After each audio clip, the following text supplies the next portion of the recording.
So it's been a few days since the NDA for ShadowBringers finally let loose, and all the information poured forth in the form of various videos from the usual people.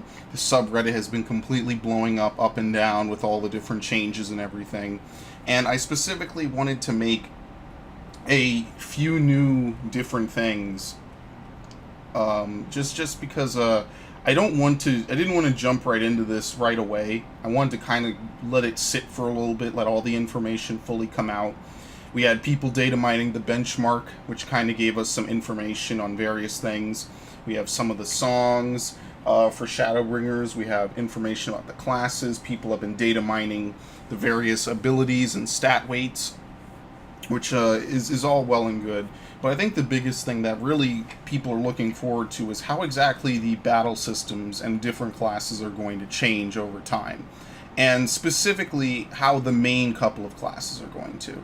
Now, for the record, I have only ever played tank, melee, and I think I might have one caster, at least attempt, for savage or higher, and even at that, I only really ever played tank.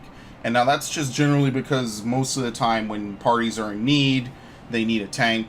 I didn't really do much with FFXIV beyond getting my Omega mount, because my statics fully disbanded and I just kind of wanted to get my mount and be done. I thought that O10 was very annoying of a fight. There's a lot of things that kind of play into that, which is going to be another video for another time, when I kind of want to give a retrospect on Stormblood. So there's a nice group of people on Reddit, specifically this sheet created by Diverayan, lists out, or at least it's linked by him, but I think he did make it. Yeah, he did make this. Specifically shows all the different changes from all the different roles. So without further ado, the way to read this, because we're not going to go into Tradecraft and Fieldcraft, I don't even know if they have that information yet. They don't. So I'm not even going to bother with it. The way to look into this, really, is we're just going to go ahead and do this. So if you see it action with its name crossed out, it is gone. It might exist as something else, but the way it's implemented now has changed. If you see a role-colored name, its functionality has been altered. Usually something about it has changed, although it is still the same move, at least to some degree. This is an action that gets upgraded from an earlier one. If we have this, these are unlocked with the job, and then the heavy shade means that it's new, and so on and so forth. So without further ado, we're going to start with tank, and the first thing I want to start with is over here with role actions, because role actions are kind of the bread and butter of any role. What they wanted to do for Stormblood is they wanted there to be 10 role actions, and they wanted at least 5 of them to be taken. Now, that turned out to be a pretty unpopular way to do it. So in 4.4, they made it so you could take all 10. Even then, all 10 are kind of not really that helpful on most roles. I mean, you can make the argument for tanks that all 10 are reasonably helpful, Anticipation being the weakest of them all. And on healers, they're all kind of pretty useful. And certain strats revolve around certain people taking them, and now since anyone can take them, it's certainly widened the divide, or closed the divide between off tank, main tank, various healer attributes, and so on and so forth. So keeping with the homogenization of the game, Rampart is still the generic 20% CD that we have for tanks across the board. Every tank gets it, including Dark Knight, which had its own version called Shadow Skin, which had a unique animation. Low Blow is still our default way of doing an off-global cooldown stun, which is still cool. Provoke is still around, obviously, and Provoke will pretty much never not be around. Convalescence is probably the first and only... I'm sorry, not the only, but the first skill I think that is really... It really does suck that it's going away. It's really nice to be able to have Convalescence, especially for parts where your healers might not be able to get in as many heals. Granted, it relies on GCD healing, which over the course of Stormblood has become less and less of a factor as more and more strats and, in general, player skill accounts and can allow for you to get off global cooldown healing in, which is primarily what Astrologian and especially Scholar specialize in. But it definitely does suck to see something that potentially powerful just kind of dissipate. Anticipation, I don't think anyone's really going to miss it. I think Anticipation was just kind of there because they want to take Dark Dance off of Dark Knight. And that's kind of the Ballad of Dark Knight in Storm's Blood up until about 4.3, I believe, is when they increased Blackest Night to 7 seconds. I could be wrong. It's been about a year. But Anticipation is essentially the leftovers of Dark Dance, which was in a Heaven's Ward Dark Knight skill that they basically removed to give to everyone when they more or less gutted the class. Reprisals staying around because that's important. Awareness is actually one that I did not think was going to go away. And the reason why is because Awareness does have very defined usage. It's really kind of weird, though, because it's not so much something where you can immediately see the effects of. In fact, it could be potentially useless, but it also definitely guarantees that if something were to go wrong, you don't just take a crit for about 20,000 damage and just die, when otherwise you would have survived with a little bit less, and in that 1 or 2 seconds you could have gotten healed up. I, without a doubt, would say that Awareness has at least saved my life a few times, and to see it go kind of really puts a damper in things. And I think the reason why Awareness is going away is the same as Convalescence, and I'm going to get into more of that later when I kind of go into the healer changes, because they specifically made a lot of changes to the way healers are going to play, from what we're aware of, and the healer, in general, people on the Reddit are not too pleased with that. Interject is staying, of course. Now, what I anticipated they would do is they would merge Interject and Low Blow together, maybe give them a shared CD of 25 seconds, because essentially they're two buttons that more or less do the same thing. And, well, I mean, one silences, the other stuns. To be fair, I mean, in higher level content, Interject is what you use, and Low Blow never really works. In some lower level content, you can stun or silence moves. It really depends. It's just weird to see them both still remain, whereas they could have easily put the silence and stun on one move and just called it a day. Ultimatum is probably one of the things I think they should... It's basically the third thing I think that they should not have removed. Ultimatum is currently used for a O12S strat, where you will use it while targeting your main Omega target for maximum uptime, and you use it to gain the attention of the other one, so you can invuln the double blade dance, which would normally kill you or otherwise require the tanks to use massive cooldowns. And that's generally the strategy I've only ever used to clear that fight. I don't think I've ever done it any other way. Now what you would have to do is you'd have to use Provoke. I mean, obviously the other tank would still shirk, but in order to make sure that you get the target, you'd need to Provoke. It just adds a whole kind of mess. Ultimatum might be niche, but its function as a secondary Provoke is still helpful in cases where you know that Provoke is maybe a little bit easier for you to grab, and you have the spare time. I've used Ultimatum on occasion from time to time, and I don't really get why they're removing it, other than just they felt like they needed to prune as many buttons that maybe didn't have as much of a niche, or I'm sorry, as much of a mandatory effect. But then if that's the case, then why maintain Low Blow and Interject? I don't know. I think that the roll action system for tanks, well, I mean, we do gain Arm's Length, which means that over here Paladins lose Tempered Will. Well, we do gain Arm's Length for everyone, meaning that Dark Knights and Warriors don't necessarily have to rely on Plunge or Onslaught timings to keep full uptime. I do think it was nicer when we did sort of have these three in particular. Anticipation is kind of whatever. I don't really think anyone cares. And obviously Shirk still remains. Now, I could tell you that the changes to Provoke... I'm sorry, hold on, I need to pull this up. I have a whole Google document filled with this. The changes to Provoke include that when you provoke a target now, the target will...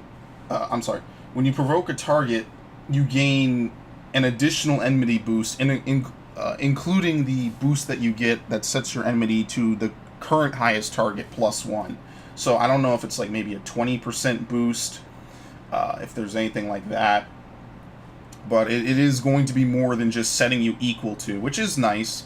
You know, it does help when you have a DPS who maybe took aggro from not using diversion or something along those lines.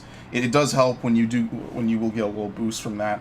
Now, Arm's Length, if you're familiar with its current implementation, is only on, I believe, melee DPS, and the way it works is it's kind of a skill shot.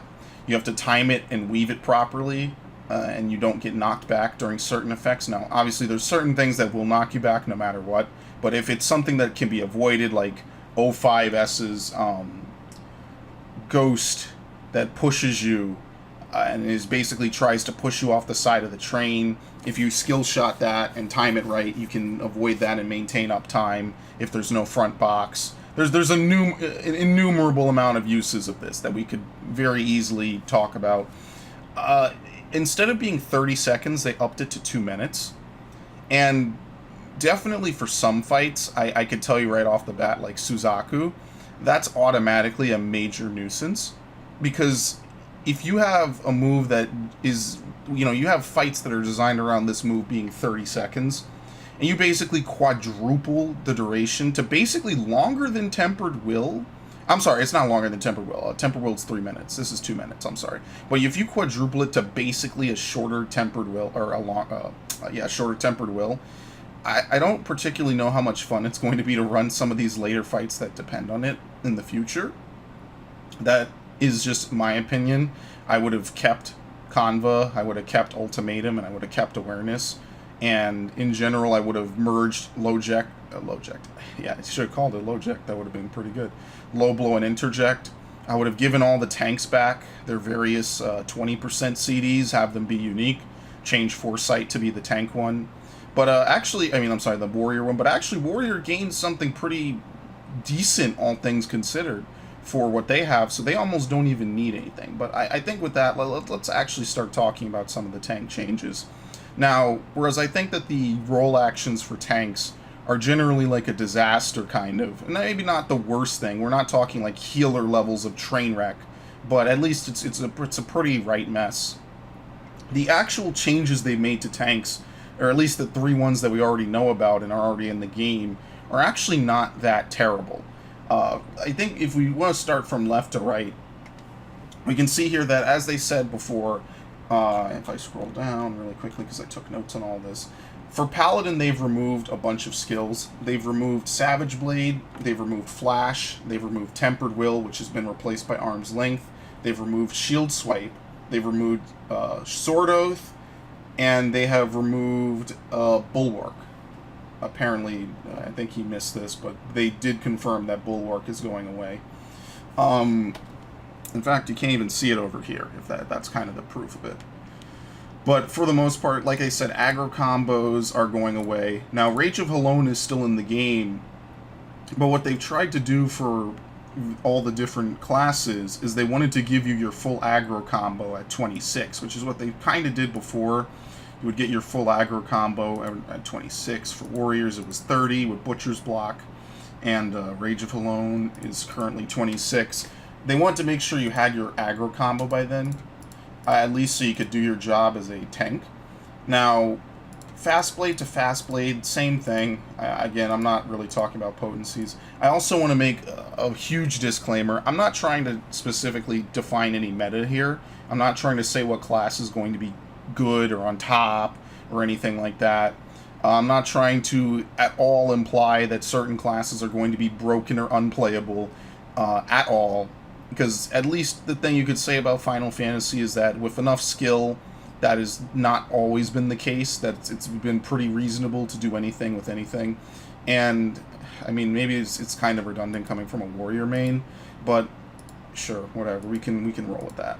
So, Fast Blade to Fast Blade, same thing. Fight or Flight, same thing. Savage Blade obviously being replaced with Riot Blade. Now, what's important to note is that Riot Blade does not give MP at this level, and in fact, it's not until a later trait that you do Chivalry, I believe it is, that you begin to gain MP because you learn Clemency. So until then, Riot Blade actually does not give MP anymore. Riot Blade will now combo into Rage of Halone, and that's at level 26 when you gain it, so you'll be able to do your generic 1, 2, 3 with Rage of Halone since Savage Blade has been removed. Now, Total Eclipse is being learned at level 6, and as opposed to Flash, because Paladins no longer use MP until they get to level 58, where they learn, here we go, Clemency. So up until then, your main move to use is Total Eclipse. Now remember that since there's no TP usage, the major dungeon rotation will probably be to spam Total Eclipse until there's 1 or 2 targets left, and then switch over to your basic combo. Remembering, of course, that at level 10, you get Shield Bash, which is kind of a, I don't want to say it's worthless. It's a GCD stun that I don't think it has stun resistance. I think it does. But the more important point is that it's GCD and it breaks your combo, which pretty much makes it undesirable, because even at this point, 2 levels later, which is still before the first dungeon of the game, Sastasha, you learn Low Blow. So there's pretty much no point, really, to using Shield Bash. There might be some niche usage for it, like if Low Blow is off and you need to absolutely stun someone, but I haven't had Shield Bash on my hotbar in quite literally about a year, and out of all the times I played Paladin, which includes Savage, I have never needed it or wished it back. So, I mean, unless they change something about it, it's pretty much undesirable. Now, Iron Will is the new name for Shield Oath, because Sword Oath is going away, and the whole tank stance, DPS stance dichotomy is completely being thrown by the wayside, and I'm going to get into more of that later. So instead of that, you will learn Iron Will, which is essentially the same thing. It's an off-global cooldown stance that you swap into. The only thing that it affects is how much enmity you generate. It no longer, unlike Shield Oath and every other tank stance will be the same, it no longer reduces your damage when you're in it. It also no longer passively reduces the damage you take while you have it equipped. That instead belongs to the new trait, Tank Mastery, which is learned by all tanks at level 1. So that might make leveling a little bit easier, and so on and so forth. Shield Lob is still your generic ranged move, which you learn in time for the first dungeon. Rage of Alone, like we said, now combos off of Riot Blade. Spirits Within is now learned at level 30, which is down from 45, and it basically acts as Upheaval. The more HP you have, I think it already has this this trait. I might be wrong, but the more HP you have when you use it, the more damage it does. Now, what is new is that Sheltron is now learned at level 35 as opposed to 52, meaning that right from the start and from the jump, Paladins will be able to use probably one of the better mitigation tools in their kit to mitigate damage. Sentinels learned at level 38, same as always. Now, they did actually nerf Sentinel to be in line with Vengeance and Shadow Wall, and also Gunbreaker's Nebula, where Sentinel will now reduce damage taken by 30% on a 2-minute cooldown for 10 seconds, as opposed to the previous 40% on a 3-minute cooldown for 10 seconds, which is what Shadow Wall also was. It was 30% on a 3-minute cooldown, but they changed that, I think, around 4.2 or 4.3. Now, the new thing and biggest change that they're making in ShadowBringers is that since you're going to be spamming Total Eclipse pretty much in every dungeon, as long as there's 3 targets, or definitely 3 targets or more, you're going to be using Total Eclipse to spam, and they wanted to make sure that you're not just pushing one button and falling asleep, so they gave you a second button, which you will then push in a combo sequence. So while this is not a terrible thing, I think this is something that the game did need. Later on, Prominence will start to recover MP at level 58 with Chivalry, which is pretty good because it'll allow you to build up towards your next Clemency, and then later your Holy Spirits, your Confiteors, and your, not Entombments, Holy Circles. This is a new move. It's not in the game currently, and it will allow you to basically combo everything together pretty nicely. Cover is changed, and it's learned 5 levels later because Prominence now takes the level 40 spot. Cover just now requires 50 gauge, which means you can't use it at the start of fights like Kefka and Ultimate. So that's probably going to change some strats around. Circle of Scorn is at 50. This move is pretty much the same as it was before. Hallowed Ground, again, at 50. Goring Blade, there's no 52 skill, because now Sheltron has been lowered.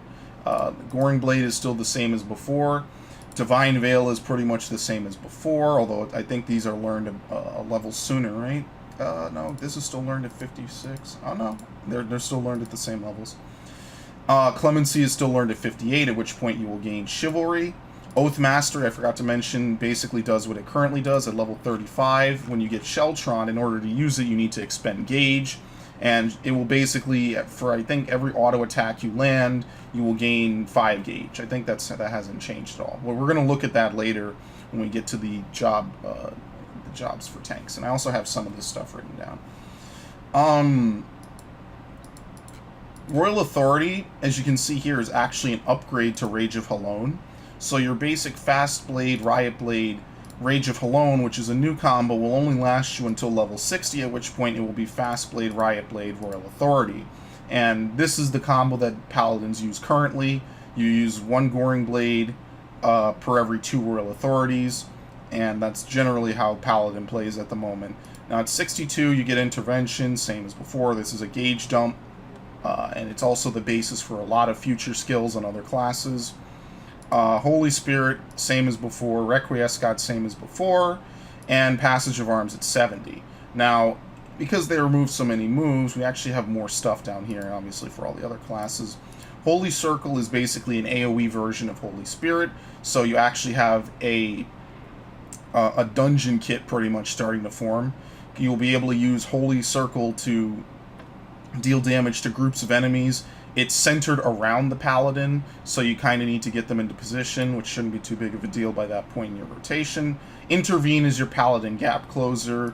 Atonement is a move that you use when you finish Royal Authority, which allows you to get back MP.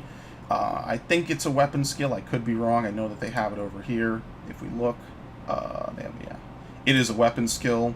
And as you can see here, not all the changes are listed, but it's a pretty good list so far. Also at level 74, since I'm already over here, Sheltron will basically turn into New Inner Beast, where it will no longer expire after blocking a single attack, meaning that for 6 seconds for 50 gauge, you will block all incoming attacks from any direction, whether it's physical or magical. I believe a block is about a 20% reduction.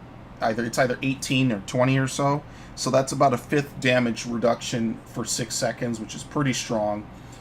Sword Oath will again come into play at level 56 with Atonement, which will allow you to gain back 3 stacks of Sword Oath, and presumably expend 1 on Atonement. I'm sorry, 1 per Atonement to regain MP. At level 78, you gain Enhanced Requiescat.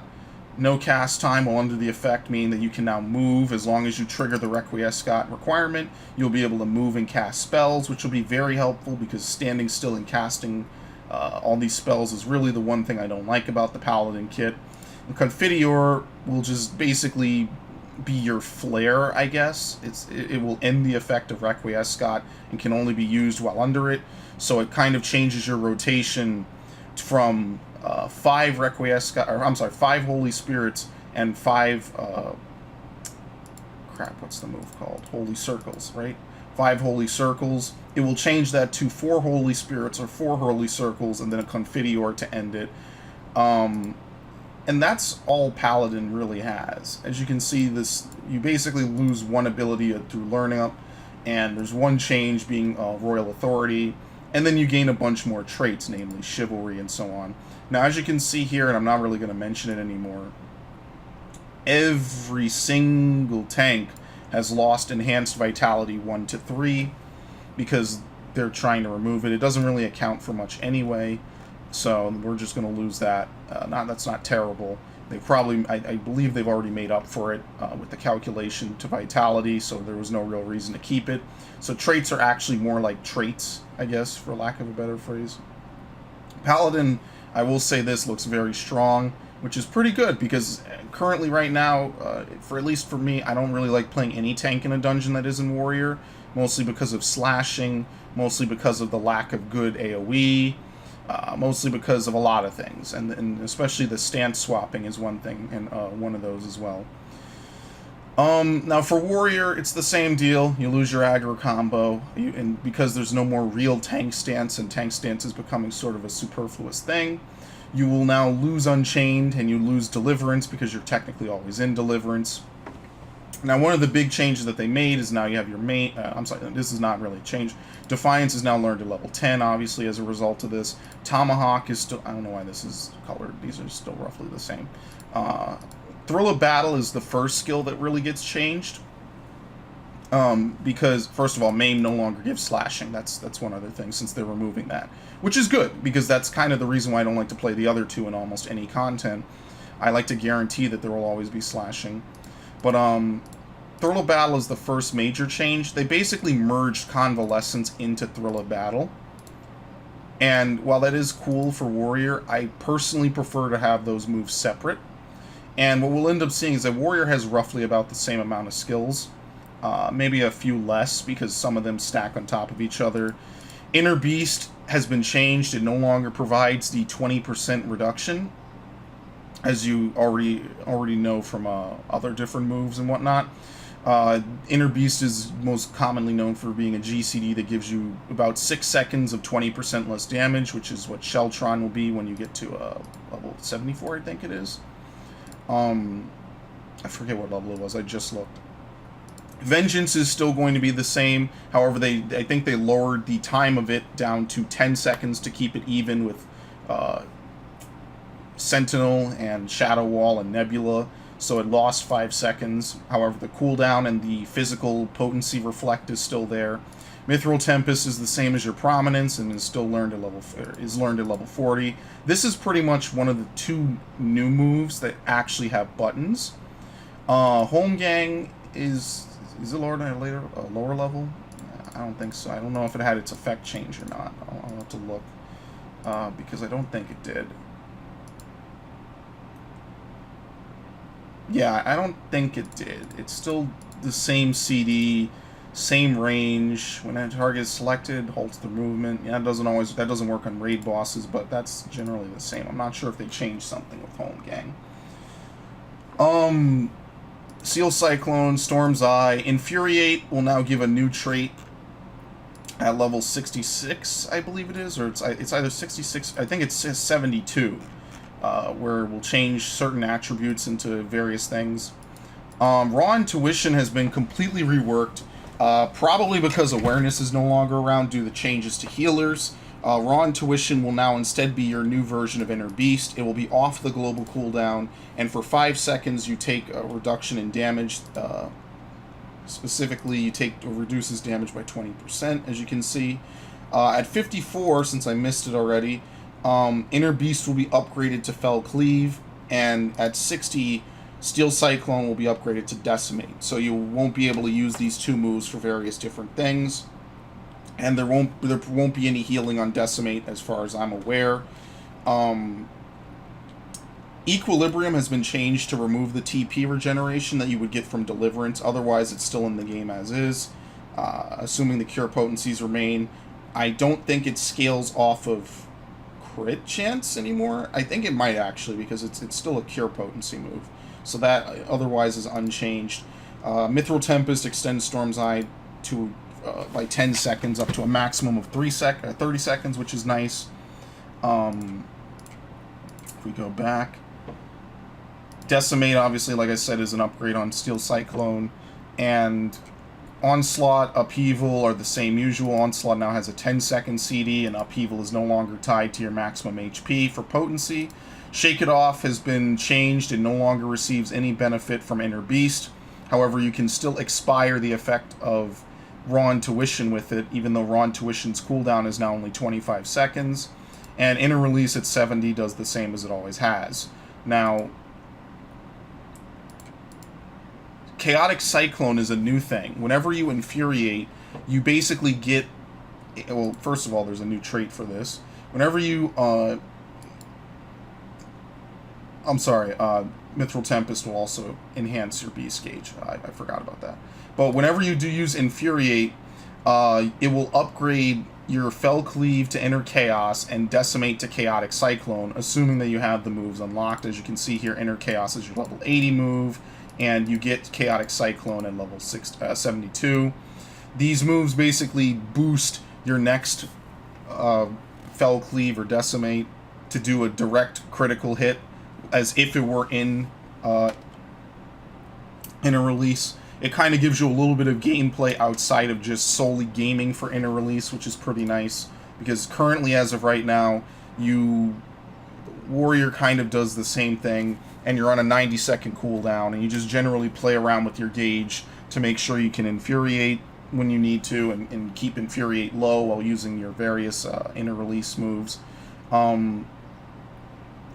Nascent Flash is basically the Warrior version of Intervention.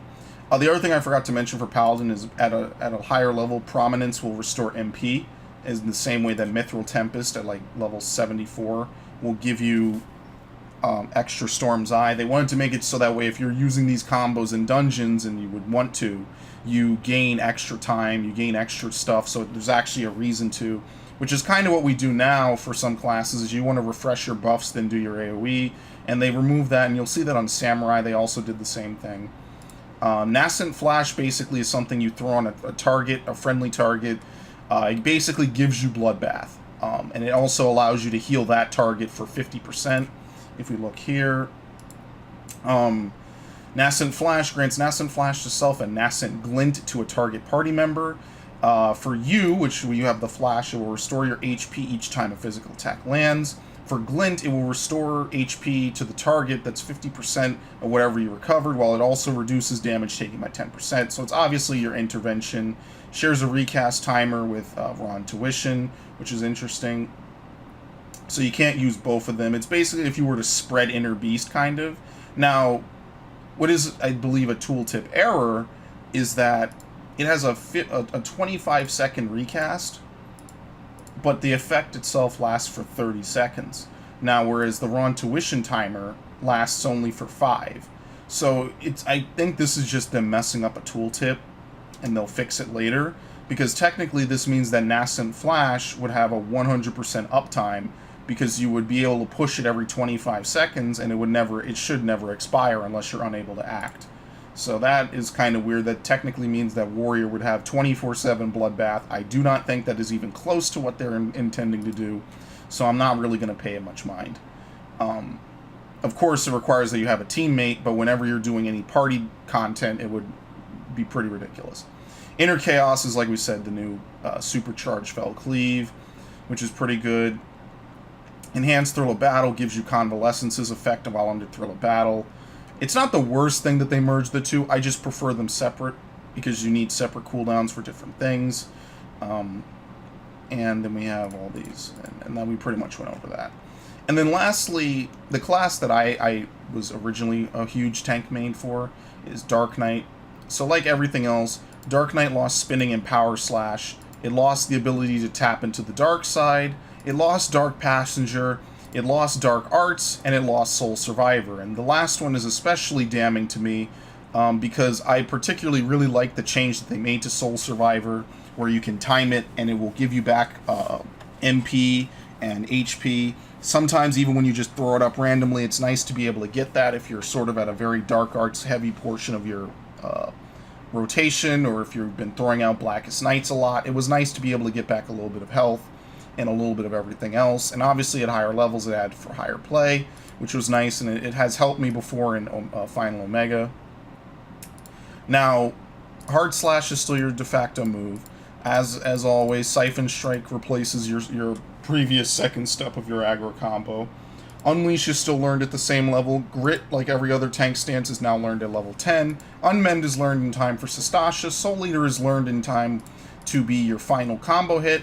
And this is pretty much it for the weapon skills for Dark Knight, other than Blood Spiller, Quietus, and Stalwart.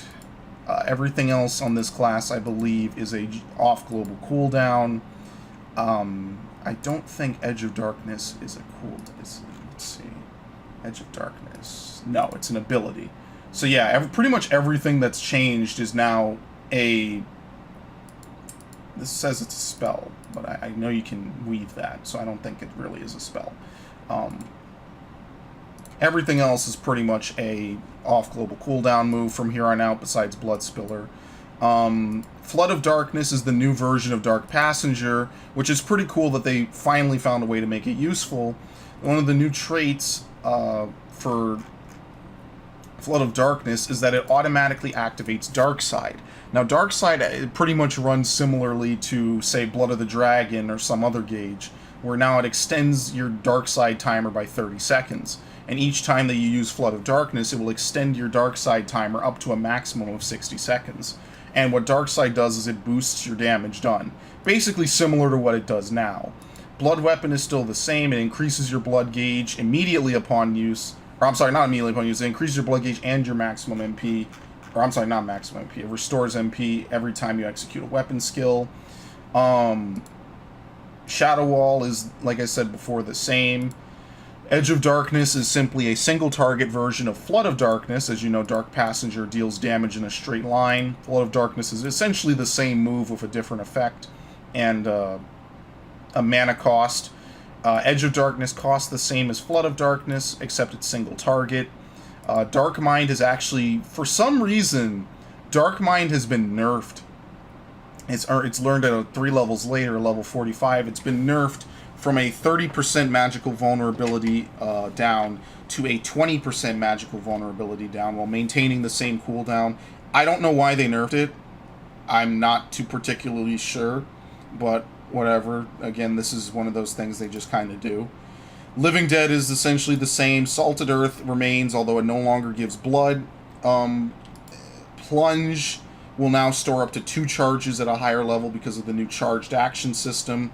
Abyssal Drain is now a 60-second CD, which always has its HP leeching effect, so that might be nice if you're doing a big pull. Carve and Spit is essentially the same as it always was. I think it now always restores MP. However, it seems that they've made the potency lower to now, in breaking with usual tradition, Delirium is now learned at level 68 as opposed to 62, and Quietus is still learned at 64. Delirium, however, no longer extends Blood Weapon and will instead basically act as a bootleg version of Inner Release. It will allow you to cast Blood Spiller and Quietus without using any blood, while allowing you to restore MP on each of them per each hit. So it's basically going to be nice to alternate between the two depending on what you need. The Blackest Night is still the same. It now is a flat 25% of the target's maximum HP, which might make it a bit harder to break depending on the situation. Stalwart Soul is the counterpart to Mithril Tempest and Prominence. And if you've been paying attention, you know that these two are learned at level 40 apiece, and it generally makes it very nice for you to level up Warrior and Paladin through the lower levels because you're able to get a combo very early on. For whatever reason, Stalwart Soul exists only at level 72, meaning that you can only use it in new ShadowBringers content. Why they made this choice? I don't know. Perhaps it's because of Flood of Darkness, but even then, the other classes still kind of get a much more solid form of gameplay. They're going to have the spam gameplay between Total Eclipse and Prominence, and Overpower and Mithril Tempest, whereas with Dark Knight, we're basically going to be stuck using Unleash and Flood of Darkness to compensate for that. Flood of Shadow and Edge of Shadow are upgrades to Flood of Darkness and Edge of Darkness. Flood of Shadow just does more potency to the everyone in front of you, and Edge of Darkness does more damage to one target. So essentially you have the same set of moves. Dark Missionary is learned at level 76, which again is a much higher level than Paladin's Divine Veil and Passage of Arms. Warriors Shake It Off, and as we'll see later, Gunbreaker's Gunbreaker's Heart of Light, which is learned at 64. Dark Knights are not going to get their party move until 76. And lastly, we have Living Shadow, which is the move that everyone really likes to see. Other than that, Plunge gains 2 charges at 78. Dark Side Mastery, actually, what does Dark Side Mastery do? I'm sorry. Yeah, it's the upgrade move, as I said before. And that's pretty much Dark Knight, which, again, the change to Stalwart Soul being so late, the Dark Missionary only working on magic damage as opposed to everything else working on either physical or magical, the nerf to Dark Mind, there's a lot to say here, but I'm going to generally hold off, because even in spite of all of that, it kind of is also pretty cool that we almost end up with the same amount of moves. However, remember, some of these are upgrades, so we'll generally have less buttons. The last tank in the list is Gunbreaker. And as of right now, Gunbreaker, since no one has played it, we can't really compare it to much. So we don't really know too much about the class. Well, we do know a lot. I mean, we know every move at this point. Keen Edge is your generic starting attack. No Mercy is your fight or flight, basically, by buffing your damage by 10% for 20 seconds. Brutal Shell is essentially one of the most awkward secondary moves I've seen, but not in a bad way. It combos off Keen Edge. It cures you for 150 potency, and it also gives you a barrier for that amount as well, lasting 10 seconds. Now remember, this is on your normal combo, so essentially every time you do a regular combo, you're going to be able to get this bonus. Camouflage is your first cooldown learned at level 6, which allows you to increase your parry rate by 50 while reducing damage taken by 10. Now, if you remember, with Dark Dance, this is essentially Dark Dance in Anticipation. Although the recast timer is 30 seconds longer, it lasts for 20 seconds and basically gives you a good amount of protection. It's really for dungeon skills mostly, where everything kind of hits you physically. But even still, if everything doesn't hit you physically, you at least have the 10% damage reduction that you can kind of fall back on. Which again brings into question why they make Dark Passenger and Dark Mind the way they do. When parry, you can only parry physical, but this could theoretically still help you out in more than just physical situations. Remembering, of course, that parry is only a chance to get about 20% off. Demon Slice, again, is your spin move. And Royal Guard is obviously your Devil May Cry inspired tank stance, which is pretty nice. Lightning Shot is your Tomahawk. Danger Zone is an AoE around you, which will deal, which has a recast timer. Actually, is it an AoE? I might be wrong about that. I don't think it's an AoE. I don't think so. Yeah, it doesn't have a. I'm sorry, it's not an AoE. Solid Barrel is the final version of Brutal Shell, which gives you a cartridge. So this is your basic 1, 2, 3, Keen Edge into Brutal Shell into Solid Barrel, which will then give you a cartridge for your powder gauge. Burst Strike uses one cartridge to deal a pretty strong attack, which is nice. Nebula is your Shadow Wall. Demon Slaughter is your AoE move that combos off of Demon Slice, which also gives you a cartridge to your powder gauge. And lastly, or not, well, we're far from done. Aurora is a free heal over time for 18 seconds, available every 60 seconds, which is nice. It almost has a 1/3 uptime for you or your off tank. Superbolide is your essentially the mix of Home Gang and Hallowed Ground. Technically, it's more like Living Dead, I would rather say, than Home Gang, because you can still move. 7 seconds, which puts it on the same level as Hallowed Ground. I'm sorry, 7 minutes, which is on the same level as Hallowed Ground. Lasts shortly less. Sonic Break is your Scourge, basically. It doesn't have a weapon, it doesn't share a recast timer of any other actions, and I believe what they said is that your skill speed will determine how short the recast timer is, which in and of itself is interesting, and you'll see. I'm going to get back to that in a minute. Actually, I should have muted that, I'm sorry. There you go. Rough Divide is your gap closer. Probably, I think this is learned 2 levels later than Warriors. And 2 levels later than Warrior and Dark Knight, which is pretty good. It gives 2 charges maximum, which with a cooldown of 30 seconds per charge. And then at level 60, you get your big combo. And this is the flashy one that everyone wants to see. So, at least at level 60, you can only use these 3 moves. The additional effects come by later. It grants you Ray to Rip, Ray to Tear, Ray to Gouge. For 400, 500, and 650, you only need a cartridge to start up the combo. And yeah, that's pretty much that. Bow Shock is, again, kind of like your Circle of Scorn. Here's Heart of Light, like we said. Heart of Stone is the interject. No, I'm sorry, not interject. Intervention / Nascent Glint / Blackest Night that you see here. It's the same old as usual. You reduce damage by a party member.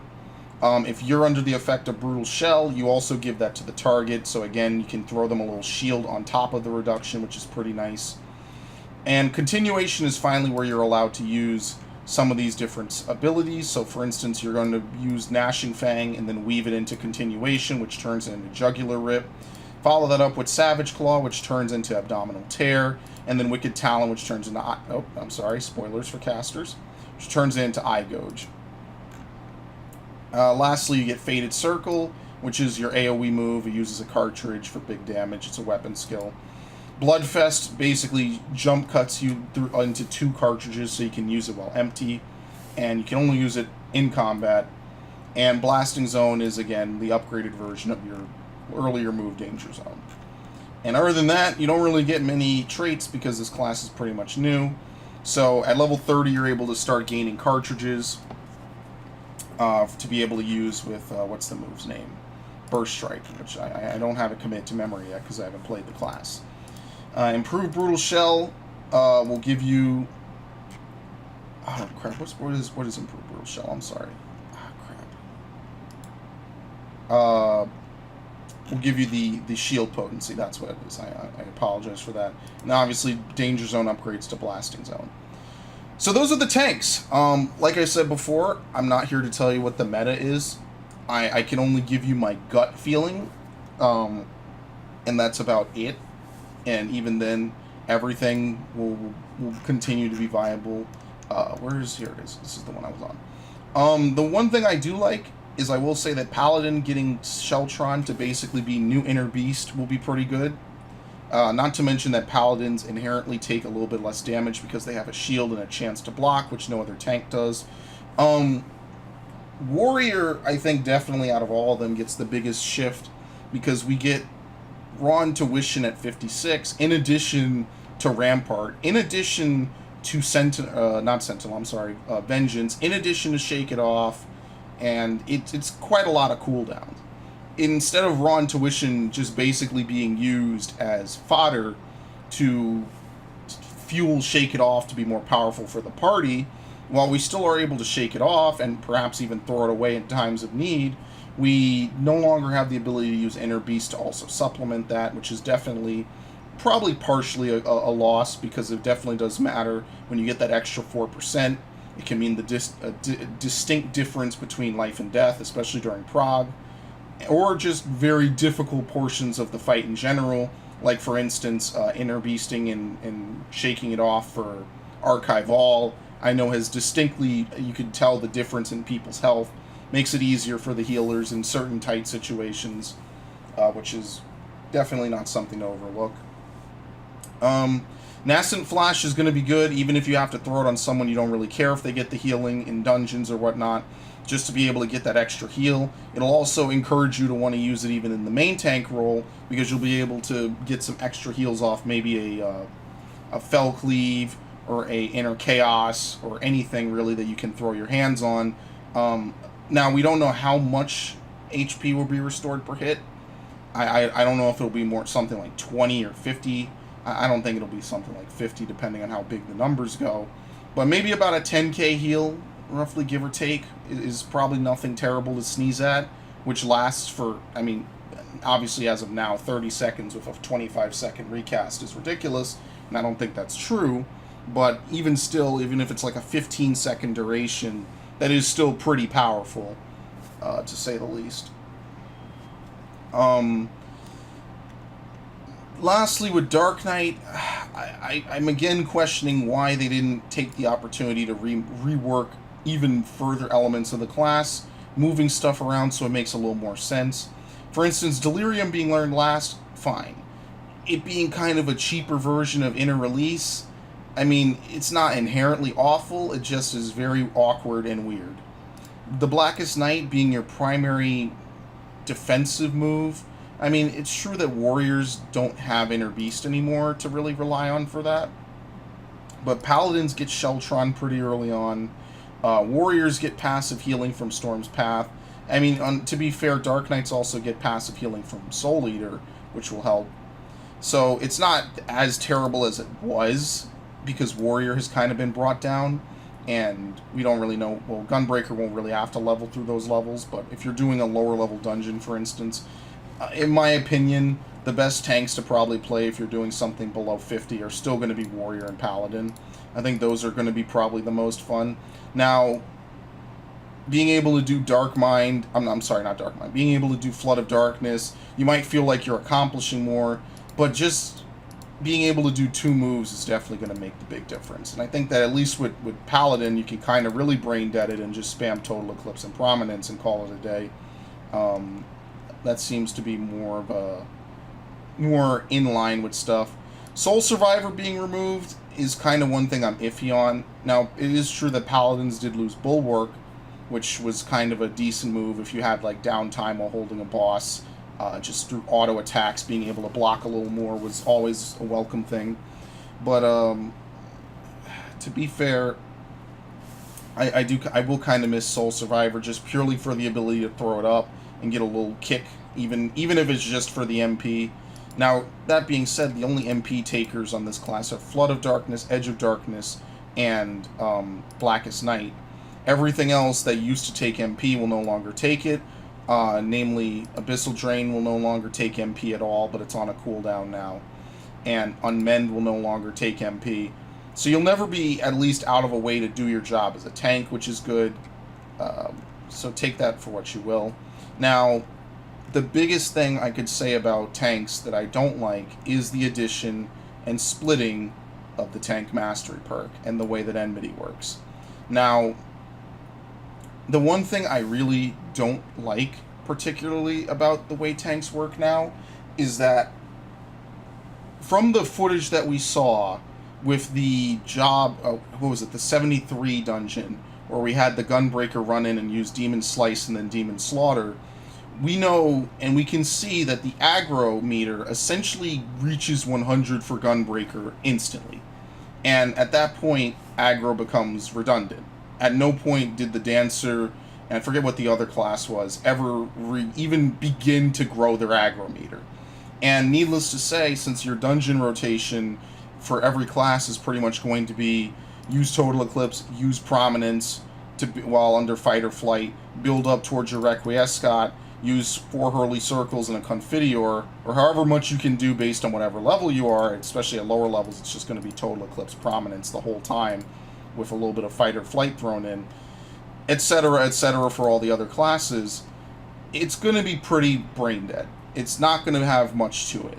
And I get that that might make things a bit easier for people who are trying to get into tanking, but, and this was the same prediction I kind of made about Eureka, and that completely turned out to be true, and the same thing I said about Blue Mage, and that also turned out to be pretty true. It's going to be pretty brain dead, and that's going to be where I'm going to put my thumb on it right now. That doesn't mean that it's not going to be fun necessarily, but like with most things that are brain dead, it's just something you push buttons and do. It's not really something that you pay much attention to. It's going to be basically 2 to 3 moves. Maybe a new mob will show up. You hit them with Tomahawk or your throw move, and I guarantee you the aggro is never going to matter again. And part of that stems from the fact that for pretty much every DPS, they have now removed Diversion as a role action. And even for Ninja, if we get into it later, they have removed Shadewalker and Smokescreen as well. For all the different moves, Purification is now gone off Monk, and Merciful Eyes no longer gets rid of Enmity.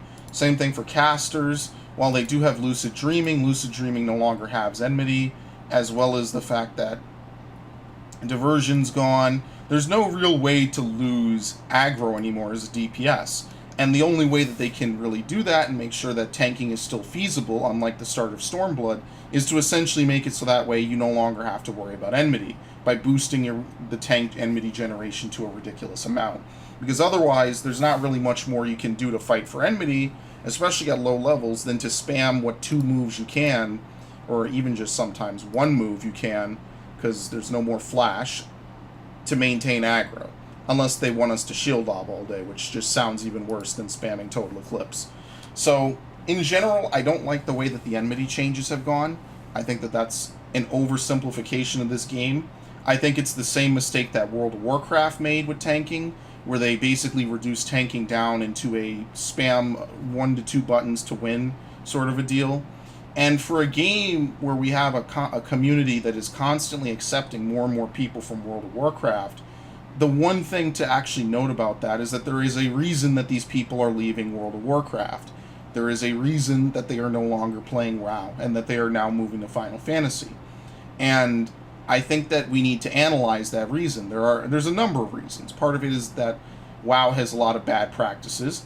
Final Fantasy has a lot of bad practices, to be fair. But in general, it would seem that from the flow of people out of that game and into this game, that Final Fantasy has less bad practices than World of Warcraft. On the flip side of that, Final Fantasy offers, in my opinion, and this is one of the best aspects and elements of the game, near infinite replayability. Between the level sync system, between the ability to have every class on a single character, given enough time and effort. And that's one of the things I think that really makes this game shine, that if you're willing to put in the time and effort, you can pretty much do any class of this game, you can play it whenever you want, and that's what adds to its replayability. That's what makes the game very fun, is leveling up all the different classes, being able to play it, play multiple ones depending on how you feel or what you need, what your friends need, if you need to go into a party finder, being able to fulfill different roles. That is, at least in my opinion, and in the opinion of a couple other people that I know who play this game, as much as I do, or more or less, the thing that makes the game very fun. It allows flexibility, it allows a lot of different things. But that said, and that's a heavy thing that WoW does not do, there are certain caveats to that. Every class kind of played differently, especially in Heavensward. Every class definitely played differently. But there were certain elements of Heavensward that weren't very great to certain classes. So for instance, Paladin sort of having Riot Blade feel like an extra move that didn't really accomplish much, whereas your main combo was off of Savage Blade, sort of made regenerating MP very difficult. Now that wasn't super awful, because really the only move you could use was Clemency. It just made it feel like Riot Blade was an unnecessary extension you would push every 21 seconds, I think it was back then, as a part of your Goring Blade combo. Additionally, you couldn't block Magical, which was a whole sort of a deal. And Stormblood did a good job of normalizing a lot of that. I think that even though people kind of don't give Stormblood as much clout as Heavensward, from a gameplay standpoint, Stormblood is the right balance of homogenization and uniqueness. Now, it's not perfect, but it is better than what I feel ShadowBringers is, and what ShadowBringers will be, and what Heavensward was. And I think that's ultimately the problem with this game, is that now that we all have a generic tank mastery trait across all the different classes, they have essentially taken to removing the boost you get to HP from Defiance, which is what made Warrior very appealing and different to play than Paladin. Whereas Paladin has the shield that you use and that kind of block stuff, and you can force it with Sheltron, you could boost it with Bulwark, and you could do various other things to increase your... you basically had a free cooldown in the form of Bulwark every 3 minutes, which is pretty cool. And Warrior had Inner Beast. It had the ability to swap stances on the fly, which led to way more in-depth gameplay. And Dark Knight just kind of existed, I guess, because it doesn't really have either of that. Now, just everything is going to be the same. You have an off-global cooldown tank stance, which just kind of exists. You learn it at level 10, and that's it. You toggle it off and on as you would weave anything else, which is still the same as the Warrior system. It's a buff to Paladin, because these two moves used to take GCDs, and it's a pseudo... I don't want to say pseudo, because that kind of implies it's fake. It's a partial buff to Dark Knight. It makes it a bit easier to weave your tank stance off and on, because putting it on takes a GCD, whereas taking it off kind of clips a little bit if you're not fast enough. But ultimately, what is a tank stance now? It's just something that you throw on when you're the only tank, or when you're the intended tank, and then you just do your DPS rotation all the same. There's no real difference mentally or gameplay-wise anymore of being in tank stance. Whereas before it was sort of a consideration of prioritizing survival over DPS, or possibly utilizing different moves, like for instance Inner Beast and to Shake It Off for Warrior. They have essentially dumbed this aspect of the game down to something completely meaningless and forgettable. So instead of being able to use your Defiance stance to really maximize your Shake It Off or anything, and while that is still there, there is no longer any element of gameplay of, well, I need to pick between one or two, and therefore by doing it right, you have a sense of accomplishment that you've done it right, whereas by doing it wrong or being a tank that's less skilled, you'd be more inclined to spend more time in Defiance. That element of the game is gone. Because in general now, in order to maintain aggro, you would presumably just throw up your various tank stance and then just spam whatever AoE moves you can, because there's no TP limitation anymore. And don't get me wrong, I think that the removal of TP is a good thing. That's actually, when they announced that as one of the first big changes for ShadowBringers, I was actually pretty hyped for it. I thought that was really ballsy, to be quite frank with you, that they're going to remove such a vital resource from every class in the game and just say, listen, what you do with your TP or your GCD is on you. We see it as just a limitation, and it doesn't really affect anything. I think that's one of the best things that they're going to do for this game. Because in general, you could just spam your AoE combo. Is it the best thing that you could do? No, but you could just do it. Like, for instance, if you just wanted to gain Quick Storm's Path, and you can kind of do this already on Dragoon if you don't have enough time to get through the 5 or 4 GCDs needed to be able to pull off your Fang and Claw and Wheeling Thrust to extend your Blood of the Dragon, you could just opt to use Sonic Thrust off of Doom Spike and easily just use for, what is it, about 6 seconds? Roughly? 5, roughly? You can use that to extend your Blood of the Dragon. You do that maybe 2 or 3 times, you can gain enough time to use a full combo if nothing else goes wrong. You could just do that now with tanks. And that's generally the best thing to do. Well, not so much Dark Knight, because Dark Knight has Stalwart Soul at 72 for some reason. And if I were them, I would have given Stalwart Soul way earlier. I would have plugged it in somewhere. I would have just probably thrown it in at level 30, like everything else. Or was it level 40? Yeah, I would have thrown it in with Edge. I would have just said, you get 2 moves, and just called it a day. But for whatever reason, they chose not to. And frankly, that's kind of the thing that turned me off of WoW tanking. About a few years ago, I played Draenor, and I leveled up 2 of my characters, actually, basically up to Draenor levels. And one of them I've had since I was like 13. And one of the biggest things that I did not like about tanking in Draenor is that it just kind of felt really cheesy. I mean, everyone in WoW kind of just wants to rush through dungeons. They're not really... It's not like Final Fantasy where encounters are set and you can only make a set amount of progress before you hit a wall. You can pretty much run through most dungeons and make monstrous pulls. And people kind of want you to do that. So tanking in WoW is about cooldowns, at least from my experience, more so than a rotation.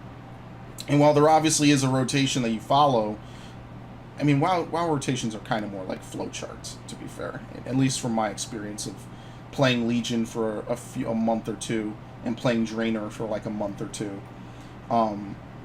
But in general, it ends up being a very simplified thing. You have 1 move or 2 moves that are usually your AoE moves, and you just throw on Righteous Fury, or whatever your tank stance is, and you just go to town. And that is tanking in WoW, and that is now tanking in this game. So it is a massive dumb down from what we are used to. Whereas before, I mean, yeah, it is still a buff to Paladin and Dark Knight, and I mean, obviously for Gunbreaker, it just is what it is because the class didn't exist before. It is still a big change to the various classes, and I personally am not a fan of it. I think it makes this game really dumbed down. I think it removes the element of success when you do manage to figure stuff out and you can worm your way through various things. And I mean, granted, Paladin and Dark Knight needed to be brought up to what Warrior can do in the dungeon. I don't disagree with that for a minute. I think that obviously they needed to be brought up. And I'm not opposed to something like Mithril Tempest. I'm not opposed to Prominence. I'm not opposed to having a combo for your AoE move. I think that actually gives a little more engagement. But the lack of shield of stance dancing, the homogenization of the classes, just kind of is a turnoff. It really kind of makes it feel bland. Instead of you feeling like you play different classes, it kind of feels like they all play the same. And this is true for tanks. It's kind of true for healers as well. As for all the DPS got great stuff. And that's good for DPS. But for tanks, I feel like we really got shafted on that particular aspect. I think parts of the kit being homogenized are good, but overall, certain elements like tank mastery and just the general change to enmity are kind of lame. They're really weak in my opinion. Now, I'm going to probably not spend as much time talking about this as I did for tanks, because I don't play healer at a super high level.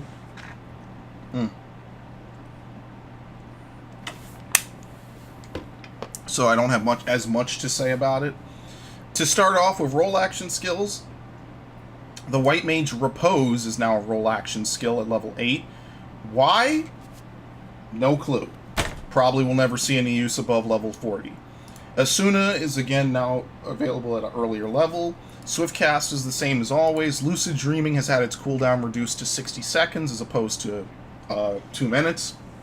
And Surecast has had its cooldown, similarly to Arm's Length, increased to 2 minutes, up from 30 seconds.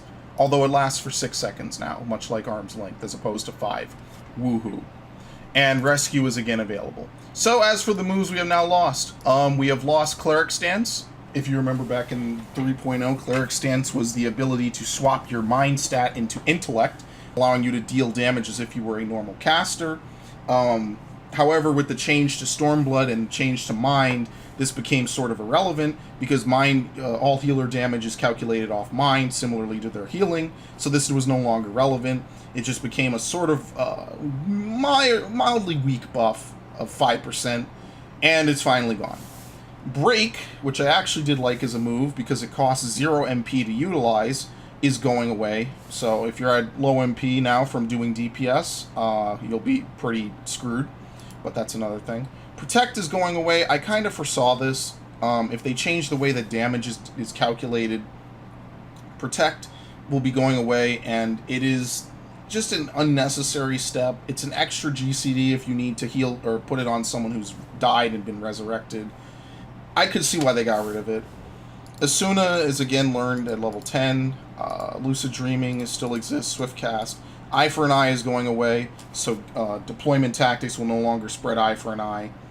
This kind of hurts in dungeons, and again, much like the tank version of Convalescence and Awareness, I kind of think that feeds into the idea that they wanted healers to heal more in Shadowbringers. And Largess is going away, which also kind of is similar to that. And that's the biggest thing that I took away from reading about all the healer changes, is that they want healers to push more buttons for healing. They don't want healers to do as much DPS. So, to start off with the healer that people basically say got away the best, White Mage still pretty much plays exactly the same. Fluid Aura has been slightly changed to only do knockback and no longer bind. To be fair, has it really seriously been on anyone's real hotbar at all since ever? Probably not. It has no real usage in raids. It just generally is a worthless move. Could have been repurposed into something useful. They totally passed that chance up. Level 22 Stone upgrades to Stone 2. Repose is now a role action, so there's no longer any reason for it to be learned. It's auto-learned, I guess I should say. Cure 2, Presence of Mind, same as always. Regen, I believe, has had its duration shortened. Oh, crap, hold on, I'm sorry. I'm not going to find it here. Oh, no, it no longer knockbacks. I'm sorry, it binds target. It doesn't knock back anymore. Let me go back. I'm sorry. I closed this when I was interrupted. Let's see. Paladin. No, we already talked about that. I wrote a huge document about this.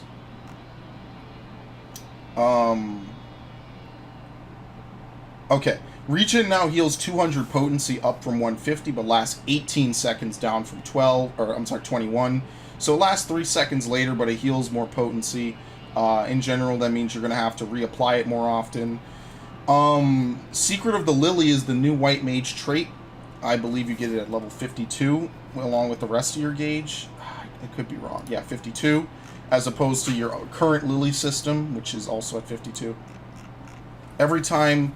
Unlike now, where it's every time you heal while under the effect, or while you heal a target who is less than maximum HP while in combat, you will generate a Lily every 30 seconds, up to 3 total, and there's no other way to earn them.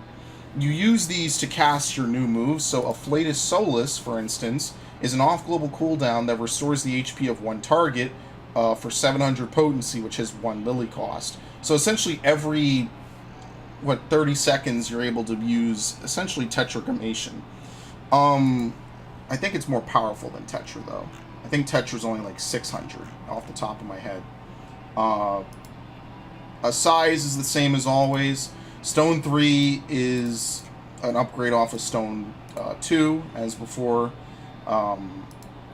Thin Air is roughly the same, although it's learned at a lower level, meaning you can now use it in Heaven's Ward content, as opposed to only in Stormblood. Tetragrammaton exists as usual. Stone 4 is an upgrade to Stone 3. Divine Benison... Oh, hold on. This actually shows this. Oh, sweet. Barrier now absorbs HP equal to a heal with a cure potency of 500 instead of 15% of the maximum HP, which is the big change. Plenary Indulgence also works similarly. I'm sorry, it works differently. It's now a buff that you put on everyone within a certain range, and when you heal with AoE healing, it automatically goes off. At level 72, your arrow 2 is upgraded to Glare. I'm sorry, upgraded to Dia, which is your new dot, and at level 72, your Stone 4 is upgraded to Glare as part of that. And this is, I believe, Stone and Arrow Mastery 4. Now, you might have noticed that Arrow 3 has been removed. Yeah, it's been removed. Sucks to be you. Afflatus Misery is essentially... Why did I call it this over here? This is really weird. I have no clue why. I wrote the name wrong over here. Let me check this really quickly. Yeah, Afflatus Rapture. Oh no, I was right. So why is it called? What is it called over here? Oh, there's a typo. So Afflatus Misery is essentially your new, and since we're talking about new skills, might as well just go back over here. Afflatus Misery is your new ability that is essentially a version of Flare for White Mage. It costs 1 Blood Lily, and the way that you build Blood Lilies is by sacrificing 3 lilies, or I shouldn't say sacrifice. You use 3 lilies. So essentially every 90 seconds you're able to cast Afflatus Misery, because your Blood Lily will be in full bloom. It's an actual gauge now, which is pretty good, and obviously at this point you can you get the talent to be able to use it on. Afflatus Rapture is essentially a healing version of Afflatus Solus, which will be nice. And Enhanced Asylum also gives a minor buff to healing, or well, I shouldn't say minor. It's 10% via healing actions. And then at Temperance, you get finally a little bit of a raid-wide potency, where you can increase your healing magic similar to Largess. It reduces damage taken by yourself and all party members, and it lasts for 20 seconds every 2 minutes, which is pretty damn good. So, in general, they gave White Mage a lot of stuff. They took away Arrow 3, which is a true tragedy. That's pretty much the only thing this class really lost, because Repose still exists in the game. Okay, let's get to the class that everyone is crying for. The only moves... Oh, is it? Phineas Scholar, last thing. I believe the only moves that scholars still share are Bio and Physic. Or no, I think it's Physic and Resurrection. Every other move that was previously Arcanist designation is now called, is now Scholar designation, meaning that it's only allowed under the Scholar class. And I think this is kind of hinting towards a later future change where they might permanently split Arcanist and Summoner away from Scholar, which would be pretty interesting. Other than that, you learn Physic at level 4. You summon Eos as opposed to summon 1, because these are no longer shared abilities. This itself will summon Eos. You also, as you can see here, learn, where is it? You learn Summon Selene. Eos and Selene now do the same thing. They are essentially the same fairy with a different skin. So take your pick, whichever one you want. Resurrection is now at level 12. Wasn't it always at 12? No, it was at 18. Whispering Dawn is learned. What's important to note is that all fairy abilities are now character actions, meaning that you no longer use Obey to have your fairy automatically use it. By default, all pets are on Obey as well, and the thing that you'll also know for Summoner and for Machinist, all pets are classified as immune to damage. So they can't die from tank busters and all that, so on and so forth. The biggest thing about the job is that they added the new ability Summon Seraph, which allows you to summon a more powerful fairy similar to Demi Bahamut for summoners, except for healing instead of damage. Removed actions include Miasma 1, Miasma 2, which again was a move that they brought back specifically because people complained. Energy Drain, Summon 2, Summon 1, although these got reworked. Technically they're the same spell now. Sustain is gone. Bane is gone. Rouse is gone. Shadow Flare is gone. A lot of moves got removed off of Scholar. They were not spared any amount of brutality in losing moves. And I think White Mage actually got off the second best out of all the classes. I think the only class that got off better was Black Mage. I don't think Black Mage lost anything going into ShadowBringers. Yeah, as you can see here, the only thing that got happened is a couple abilities got reworked, but we're going to get into that. In exchange, I guess if you want to put it like that, they give you Bio 2, so you no longer have Miasma as a dot, you only throw up Bio.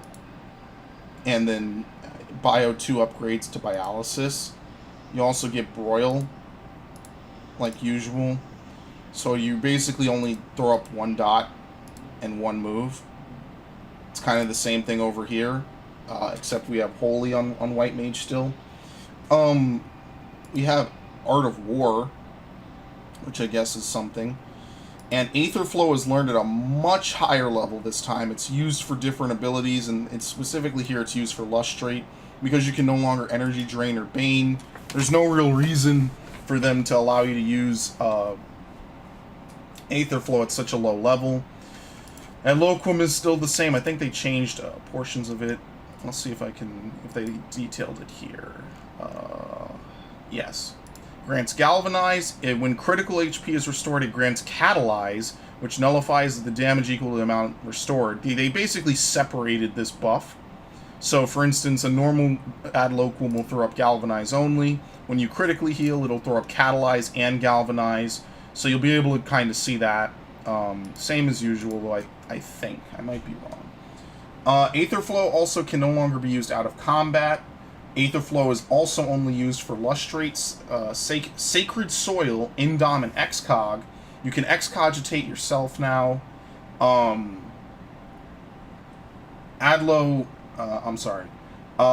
Sucker has been buffed by 30 potency, but at the same time, it also has nerfed shielding by 25%.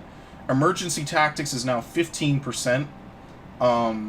Deployment Is it really Emergency Tactics? Did I write this wrong? I might have. Deployment Tactics only spreads Galvanize now. I'm sorry, it's 15 seconds, not 15%. It's 15 seconds, as opposed to the 20 that it currently is. Dissipation will now automatically resummon your fairy. In addition, all fairy casts... Oh, no, I'm sorry, they're not instant, but they're made to be faster now and require less resources. Embrace, which is the default healing move for your fairy, has been nerfed by 100 potency. It's instant cast and cannot be assigned to a hotbar or macro. Fey Illumination now reduces magic damage by 5%, but because you no longer have Fey Covenant, it's kind of like, well, what did you really gain from it? Fey Union was nerfed by 80 potency, and Ruin 2 got buffed to 200 potency. Additionally, summoning is now a GCD. It's a normal GCD. I think that's kind of it for Scholar. As you can see here, they get a lot of stuff. You can summon Seraph. It's pretty much the same mechanic as Demi Bahamut. It will execute Consolation, which is essentially allows you to give free shields and healing. It will also do the same thing for throwing up an extra shield. You get the regen like usual. All the moves change into the Seraph version, basically, which is pretty nice. And Enhanced Sacred Soil will now grant regen. Fey Blessing is the only new move for fairies, which is essentially just a minor cure to everyone around you. Let's see. And it does cost gauge. I don't know why I didn't say that sooner. Biolysis is essentially an upgraded version of Bio every 30 seconds.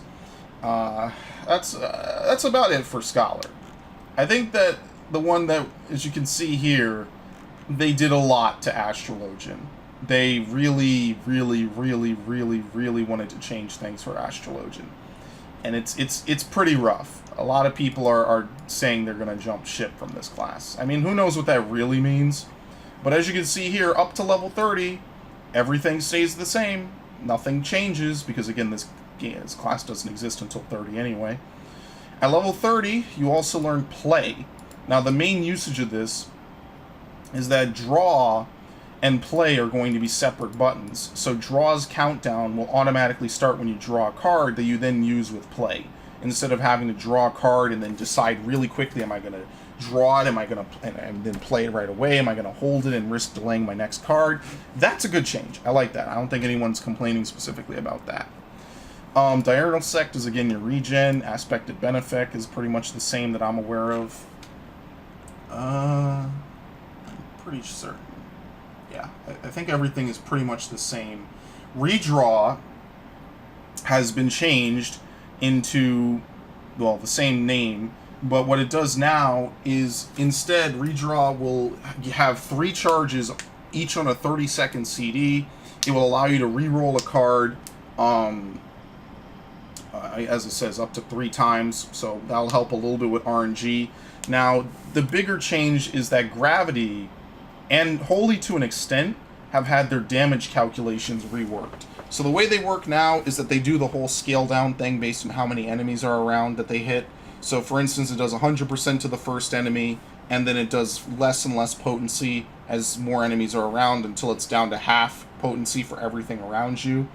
Now, the way that the numbers work, and again, the actual damage calculations are going to be different, but currently speaking, the way that this works compared to now is that Holy is now nerfed at damage when there are at least 7 enemies. It doesn't become a real benefit until there's more than 7 enemies. Gravity got it worse. Gravity actually has a nerf now at 10 or less enemies, making it pretty... I mean, it's better than doing 0. And it is learned, thankfully, at a much lower level than what it was before. Meaning you can now use it in a Realm Reborn content as opposed to the 52. But it did get a nerf.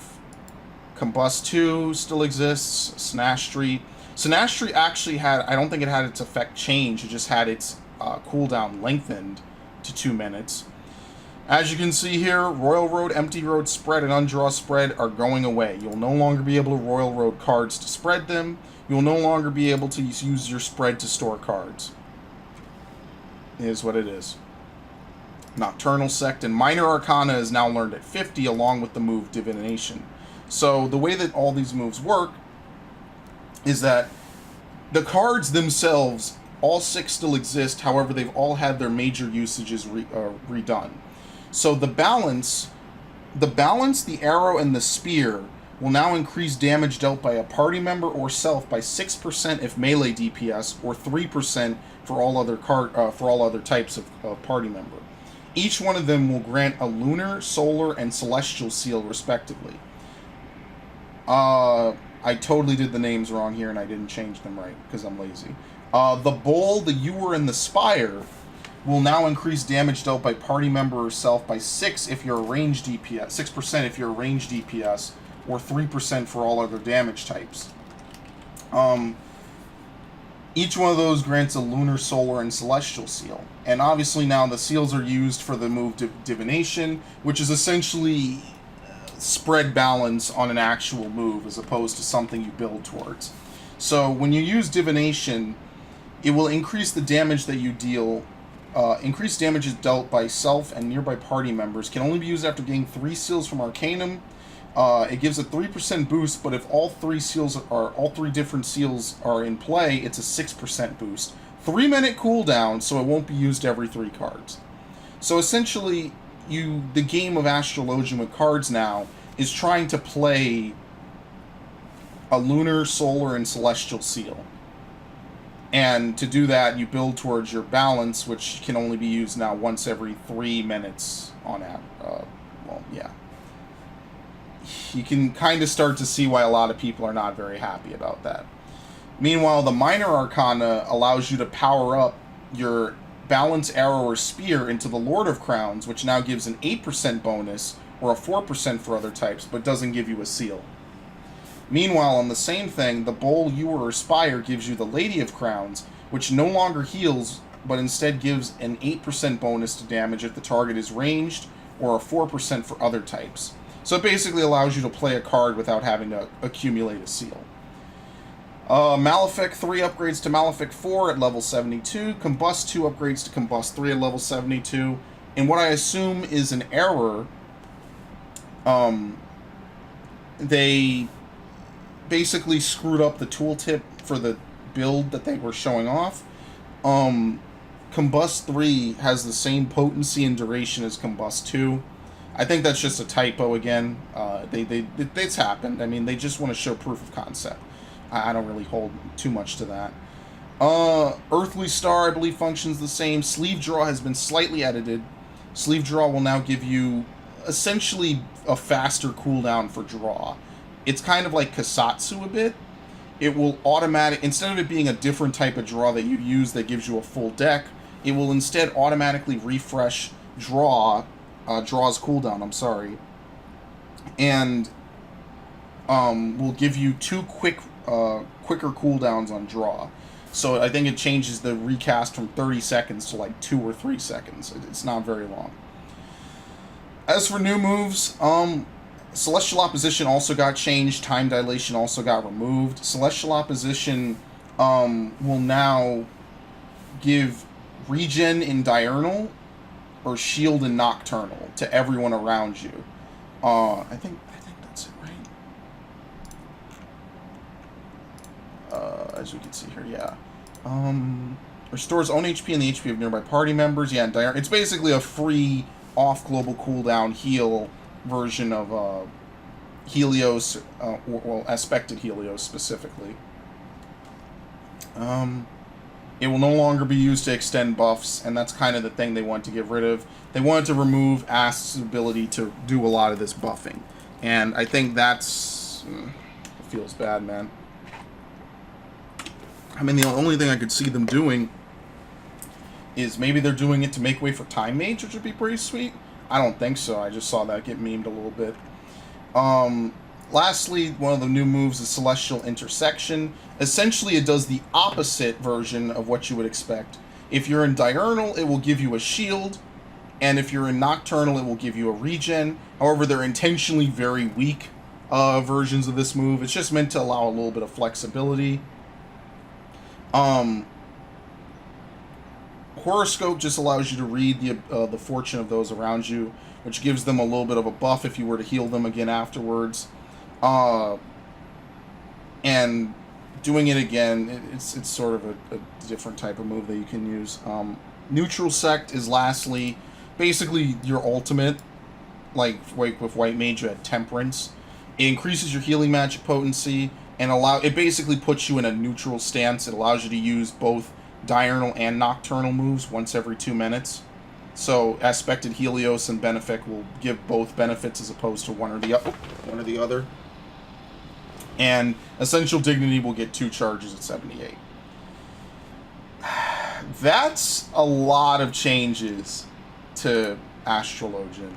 I think that these 2 healers specifically got a lot of changes.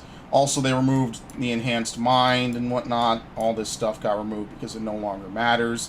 You can no longer shorten Aether Flow, so on and so forth. Healers are not very happy with these changes. A lot of people are very not enjoying it a lot. And that's it's quite something to say that, because usually healers are the roles that are most satisfied. And they already did kind of, I don't want to say annoy healers, but people are not very happy that healers are essentially not getting an extra healer, whereas tanks are getting a 4th tank, because they need more time to balance out the healer roles, which has basically been their whole goal through Stormblood. And that's essentially what they've been saying for the last 2 years, and I mean, you be the judge of how much of a success they've had with that. Ranged, I'm going to go over quickly, because I don't really play ranged DPS, or ranged physical. Bards for straight shot, there's a couple of differences. I think it would actually just be better for me to read off my notes as opposed to try to reason my way through this. To start with the roll actions like we always do. First of all, leg graze and foot graze still exist for some reason. What reason? I don't know. I have never used these moves outside of fat fingering or being really bad. I don't know. They have no real usage. I don't think we're going to see much of it. Head graze still exists, which is the silence move. However, arms graze is gone, so you will no longer be able to stun. You will only be able to silence. I would have preferred arm graze, honestly, and you could have merged these two. Or gotten rid of both of them. I don't know why they're still in the game. I feel like they're just bloat. But whatever. Peloton still exists, obviously, to get you around faster. And arm's length exists because they want to give it to everybody who's not getting surecast, which is good. Bards, I mean, it's better to be able to resist knockback once every 2 minutes than never for bards and machinists, so that's pretty good, right? That's actually they benefited the most from getting arm's length because they didn't have knockbacks. Everyone else kind of got a little bit shafted with it. Palisade, which was the nice thing that, you know, people would throw on tanks for 20% less, are gone. That's gone. Arms graze is gone. Refresh and invigorate are gone. Tactician is gone as a roll action, but it still exists on machinist. We'll get into that. To start with Bard. Bard songs will no longer give a passive 2% critical hit, 2% critical buff to party members. Bard songs also now no longer grant repertoire based on crit, but rather a flat 40% chance when damage over time is dealt by Caustic Bite or Storm Bite. Straight Shot no longer grants a 10% damage buff. It's only 200 potency now and can only be executed when Straight Shot ready. They combine this move with Refulgent, and it evolves into Refulgent at level 70.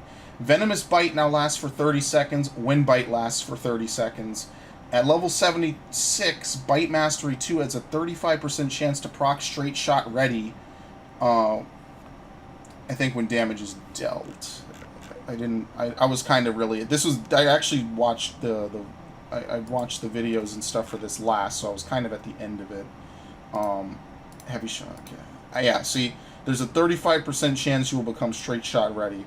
It might just be when you deal the initial blow. I don't know if it's the damage when you actually hit it, though, so I don't think that's right. I think this is right. I think my notes are wrong, is what I mean to say. Quick Knock gives a trait at level 74, which gives a 30% chance to reset the timer for Rain of Death and Bloodletter. Barrage will give you Straight Shot ready when you use it, so you don't have to wait for a proc. That's actually a pretty good thing, in my opinion, because you generally only want to use Barrage to increase damage done by Refulgent, and I mean before that Imperial. So it's good that at level 70 you won't have to wait until you get your proc and then figure it out, because that kind of throws things out of whack. Out of the few times I have played Bard, I didn't enjoy that very much. Troubadour will now give a damage mitigation aura of 10% for 15 seconds. It's not stackable with Machinist Tactician or Dancer Shield Samba. An Enhanced Army's Payon at level 78 has basically... Army's Payon gains a perk. Basically, the way it works is that if you have one stack of repertoire active and you start another song, you gain Army's Muse, which reduces weapon cast time for 10 seconds. Allowing Army's Payon to expire will grant Army's Ethos for 30 seconds. While under Army's Ethos, singing a song, or starting another song as it was before, will grant you Army's Muse, same as before. The number of stacks of repertoire prior to you singing a new song or letting it expire will determine the effect of Army's Muse, which is up to 12%, basically. Ideally, you want to have 4 stacks of repertoire in Army's Payon. They want you to stay in Army's Payon, is essentially what it is, and utilize it, because apparently bards don't fully stay in it, so they just want to incentivize that. I don't really think that's bad. 3 new skills for Bard from 71 to 78. You have Shadow Bite at level 72, which is an AoE version of Sidewinder and shares the recast timer with it. You have Burst Shot, which is a 230 potency chance of 230 potency, has a 35% chance of becoming straight shot ready, and it replaces Heavy Shot, which this makes it have a 15% more chance for proc. Is it the same level you learn heavy? Yeah, same level you learn it. You get a Heavy Shot mastery, right? Let's see. I really wish these were next to each other. That's fine though. Is it? Soul Voice, Heavy Shots, Upgrade, Burst. Yeah, there. Yeah, 76. And this is innately part of the ability. At level 7 and level 80, you learn Apex Arrow. Essentially, what it does is it costs you 20 Soul Gauge, or Soul Voice Gauge, and it deals damage to enemies in a straight line in front of you. Your Soul Voice Gauge increases by 5 every time you gain Repertoire. You get it at level 80. That's pretty much the bar changes. I don't really have much else to say. I like that they changed a few things about it. I don't like that they changed some things about, like, the critical hit. Maybe this will make the class less dependent on crit, which will be nice. There's less RNG involved revolving around Barrage. You no longer have to keep up Straight Shot, so that gauge is going to be removed, probably. I think Pitch Perfect is still in. I don't really think that this is terrible. I mean, if someone's a Bard main and you think it's great, you think it's terrible, I'd be happy to actually hear it, because I don't have any friends that play Bard mainly. So yeah, I don't really have much to say about that. Now, Machinist, I am a huge Final Fantasy VI fan. That's pretty much the one thing I love about the game more than anything. So the one thing I'll say about Machinist is I absolutely adore some of the changes that they've made to Machinist. The ammunition gauge is gone. I'm not a huge fan of that, but whatever. The heat gauge has been reworked. One of the big things that they want to talk about is that they want to change the heat gauge so that way it no longer felt like a bad thing when you had too much of it. So basically, it's like every other gauge. Like, capping is bad, but you're not punished for capping outside of lost potential gains. The battery gauge replaces the hot shot timer, and you can deploy a turret once it reaches 50. There is no longer a bishop turret. The rook turret lasts for 15 seconds now. Depending on excess gauge, it can last longer. And rook overload is automatically used when it goes away. Hot shot has evolved into Air Anchor, which, if you recognize that name, that's because it's a machinist tool in Final Fantasy lore. It also builds your battery gauge. You no longer put on Gauss Barrel. Rapid fire is no longer a thing. Hypercharge will now overheat you for 8 seconds, and it requires 50 heat. In this case, it's actually a good thing that you want to overheat. Heat Blast is now at level 35. It's a rework version of cooldown that allows you to expend heat. I believe also at that level you gain the ability to get heated. I could be wrong. I'm probably wrong. Heat Blast. Reduces. Oh wow, I didn't know this. It reduces the recast timer of Gauss Round and Ricochet by 15 seconds. I did not know that. Hypercharge. Hypercharge puts you into overheat after 50 heat gauges accumulated. And the combos are now 1, 2, 3. So it's no longer RNG chance that you go from slug shot to split shot to clean shot. It's guaranteed now that you combo through it. It's no longer fishing for RNG and guaranteeing it with ammunition. You get your rook turret at 40. Its duration increases with remaining battery gauge and shuts down and blah blah blah. I don't think there's an AoE version of it. I think it's just single target, which is, I mean, that's a little lame that they got rid of the bishop and we no longer have that.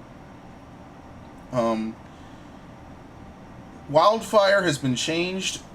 It will now change to detonator when it's used, and the amount of damage increased is essentially determined by the number of weapon skills that you land while under the effect of it, as opposed to how much damage you deal, which removes the randomness element of it. Also removes the high skill ratio or high skill requirement for it.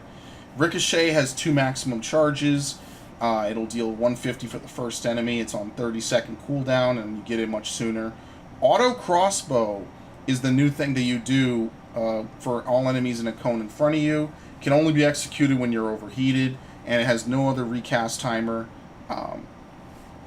Split shot and all your other various moves start to get upgraded to heated shots at this point. So now you can just go ahead and do that. It's permanent. You no longer have to maintain a certain charge to do it.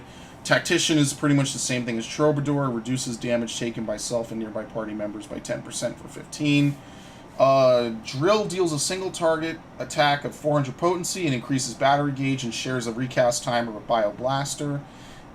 Bioblaster, as you might have guessed, deals AoE damage to all targets in an area in front of you. 50 potency on hit, 60 potency dot for 15 seconds, increases battery gauge and shares recast timer with Drill. Flamethrower is channeled. It does 100 as a 100 potency dot for 10 seconds. Effect ends on moving or facing a different direction.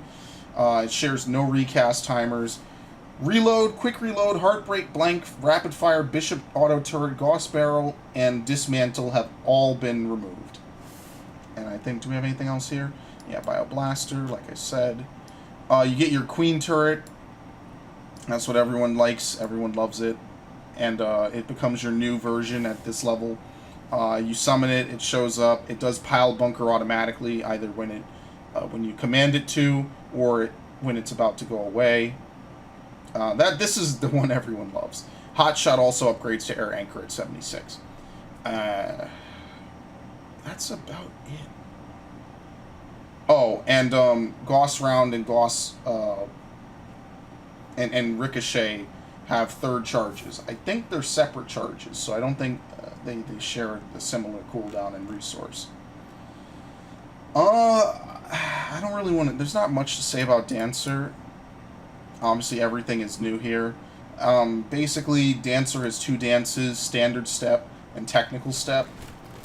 Finishing a Standard Step grants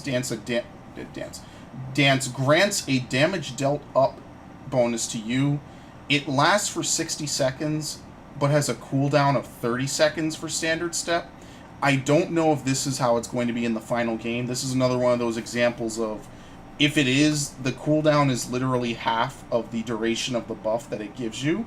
Meaning that, in theory, this is probably the most lenient version of this. In theory, you should never drop it. You should never have a problem doing it.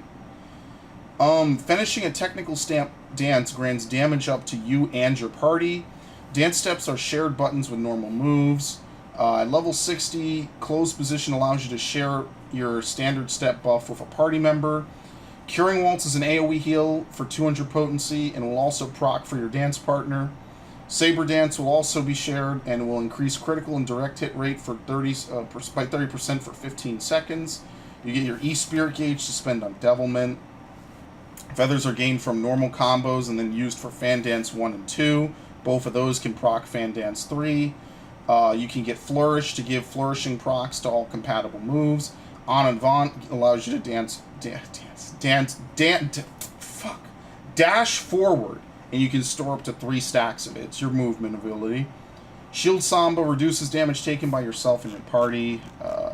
Here it is, Saber Dance, for instance. Fan Dance allows you to basically get a free move in. Technical Step, learned at 70.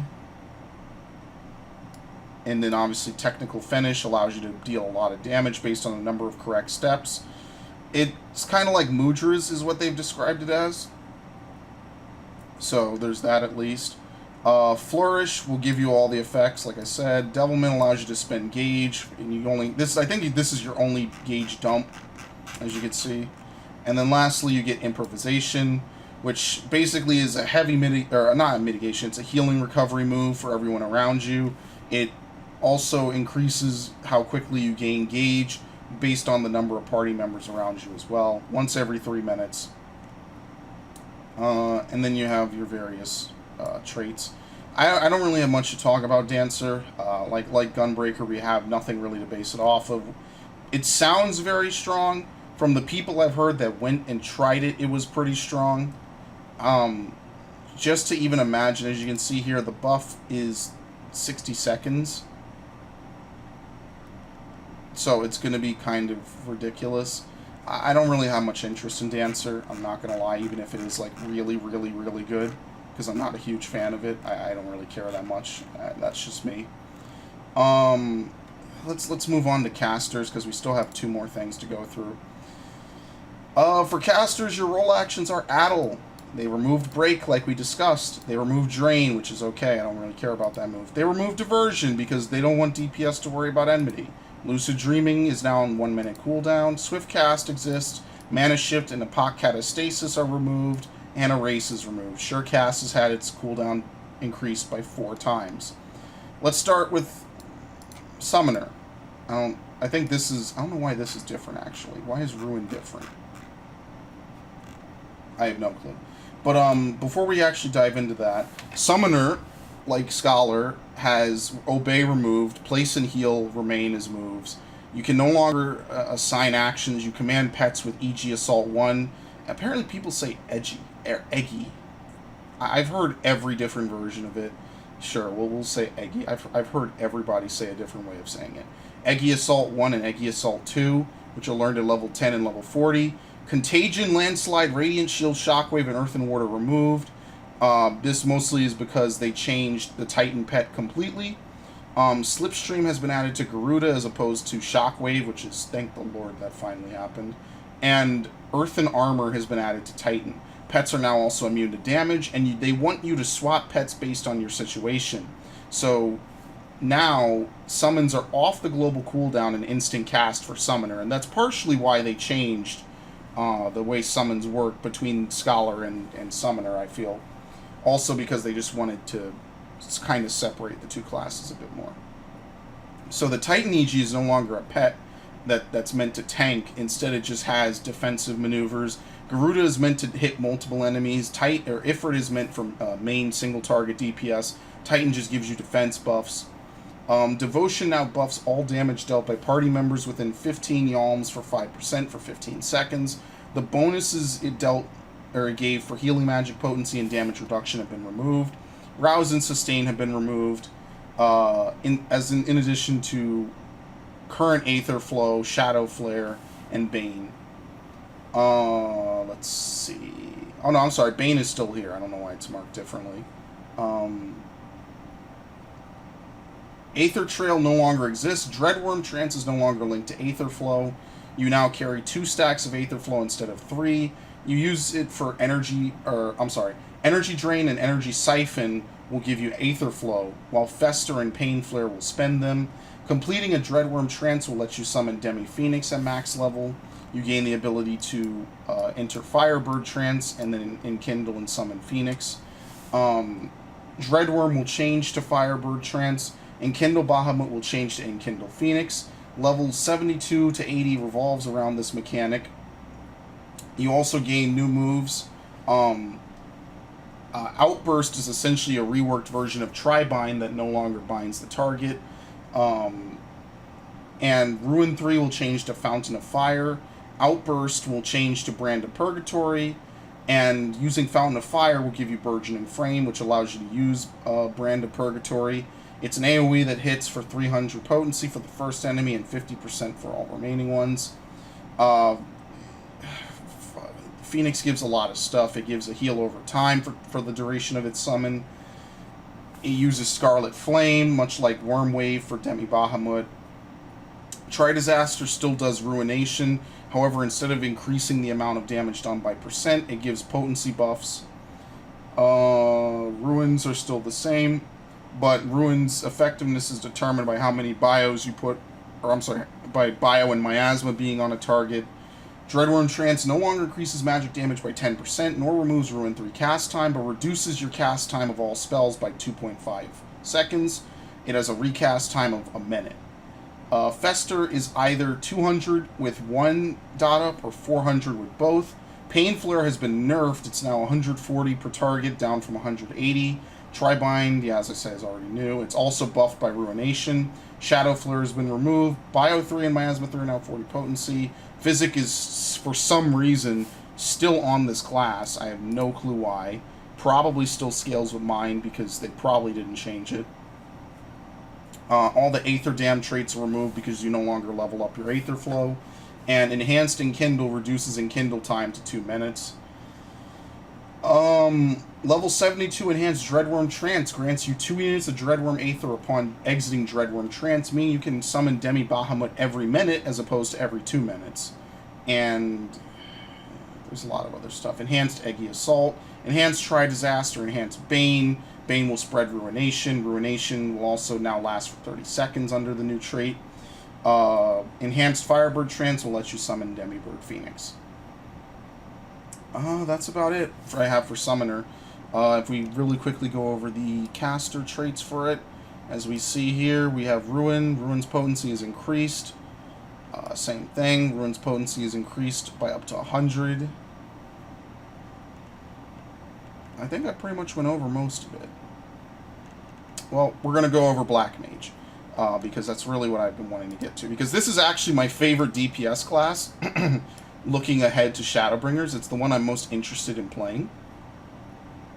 So, if you want to do Black Mage, as you can see here, and I pointed it out about an hour ago, everything is basically still coming back. The only things that were changed that I could see right off the bat are Convert is now Mana Font, and Freeze has been slightly edited to do different things.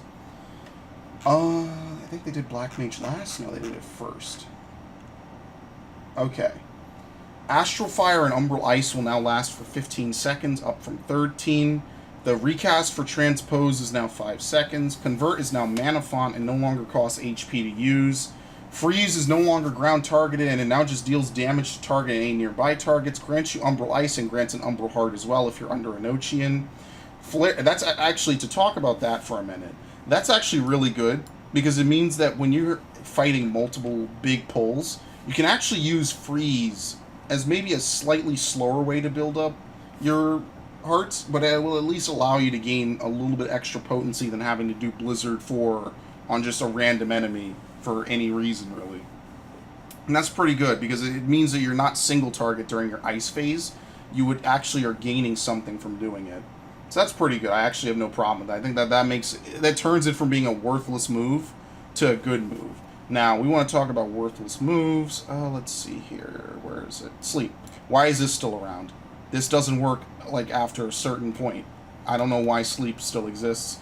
Same thing with Repose. I don't know what the point of it being around is. Maybe if it was, like, some sort of other alternate move that you could cast on something.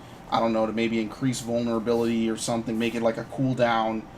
Because that kind of goes against what Black Mage is, because Black Mage doesn't really do a lot of that. So yeah, Mana Font is really the only changed move. Even then, the only change about it is the name and the fact it no longer takes HP. Mana Ward, I think, is still the same. If we go down here, really the only 3 things to talk about are Despair, Umbral Soul, and Xenoglossy. So if I go to Caster. As you can see here, at level 68, Freeze will grant you an Umbral Heart. Mana Font will give you 30% MP, which is nice in case you flare. You can jumpstart yourself out, either for an extra flare or various other things. Freeze, as you can see here, has been changed to deal 100 potency. Will grant Umbral Ice, so you can transpose into it and then use it. Now, the new move at level 72 is a move called Despair. And essentially what Despair is it's a single target version of Flare. It deals fire damage with a potency of 380. It will grant you Astral Fire 3. And what it doesn't say here is it costs all your remaining MP. This was what kind of confused me, because when you have a move like Flare that uses all your MP, and you could actually try this for yourself, because everyone's MP is different currently. If you go from like a tank where there's a low amount of MP to a caster, specifically here Black Mage, if you go into your menu and look at the MP cost for Flare, as your MP's regenerating because you change classes, the amount required to cast it will go up to whatever your current amount is. So it is one of those all MP spells. So in general, you want to fire 4 enough to be able to use this at the end to guarantee good damage. And essentially, it's a flare at the end of your fire, single target. You also gain Aspect Mastery, which allows you to cast the opposite spell for no MP, as opposed to a vastly reduced amount if you have a full stack. So basically what this will do is when you use Despair or when you use Flare, I like how that kind of rhymes, which is pretty sweet, you will be able to immediately cast Blizzard 3 because there will be no MP cost, which will then allow you to get into your Ice phase. You can start using whatever and keep it moving, as opposed to having to wait for server tick. Sharpcast will have its recast timer reduced to 30 seconds. Umbral Soul is the start of what I like to call the stimming abilities. Basically, these are abilities used to keep your gauge. This is just my term, by the way. I call it stim because I used to play StarCraft, and there's stim in that game. Basically, it allows you to keep your momentum. Like, let's say the boss jumps, like in A10S, where Midgar Somer does his flybys and the ground AoEs are running around. You can now use Umbral Soul, to give you Umbral Ice and 1 Umbral Heart per usage. It will also reset your Enochian timer, and it will reset, well, it resets your Umbral Ice timer, which basically resets your Enochian, because when 1 expires, you lose Enochian. Speaking of Enochian, it will be buffed to 15% at level 78, and then you get a single target version of Foul, which is called Xenoglossy. You also can stack a second Polyglot, so you don't feel as required to blow your Foul at the cost of your rotation if anything goes wrong. I love the changes they made to Black Mage. Out of every class that we've talked about and will talk about, I think Black Mage is pretty much the DPS I want to play all the time. If I had to play DPS, I'd play Black Mage. I think it sounds really fun, and I absolutely want to play more of it, because I think that all the changes they've made to it make it really cool. I do like Black Mages in Final Fantasy. I think they're some of the more interesting and fun characters. And needless to say, I will be playing Black Mage. I think this is going to be probably my favorite class of this expansion. I really enjoy the fact that they've rounded out the kit with single targets. And while they did, I think, nerf a few things, it's nothing really terrible. Let's see, what did they change here? Do I have anything? Yeah, Flare now deals 40% to all remaining targets, a nerf for 5 enemies or below. Transpose is now a 5-second recast, down from 8, and that's about it. So you'll always be able to Umbral Soul your way out of something if a boss jumps, or if it's like, what's the dude in Bellius in Readerana? Yeah, you won't need to worry about that anymore. Red Mage got 2 new moves, Ver Arrow 2 and Ver Thunder 2. Basically, they're neutral or not neutral. It basically is done to reduce scatter spam, because right now the whole thing is it's scatter spam. So your rotation basically flows the same, unless you're doing this, in which case now you can directly control what MP you're doing. Where's my Red Mage notes?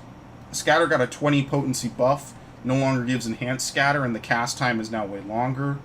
Ver Thunder 2 and Ver Arrow 2 do 120, increasing respective MP, and cast time is 2 seconds, and it's meant to be used with scatter. Basically, they gave Red Mage an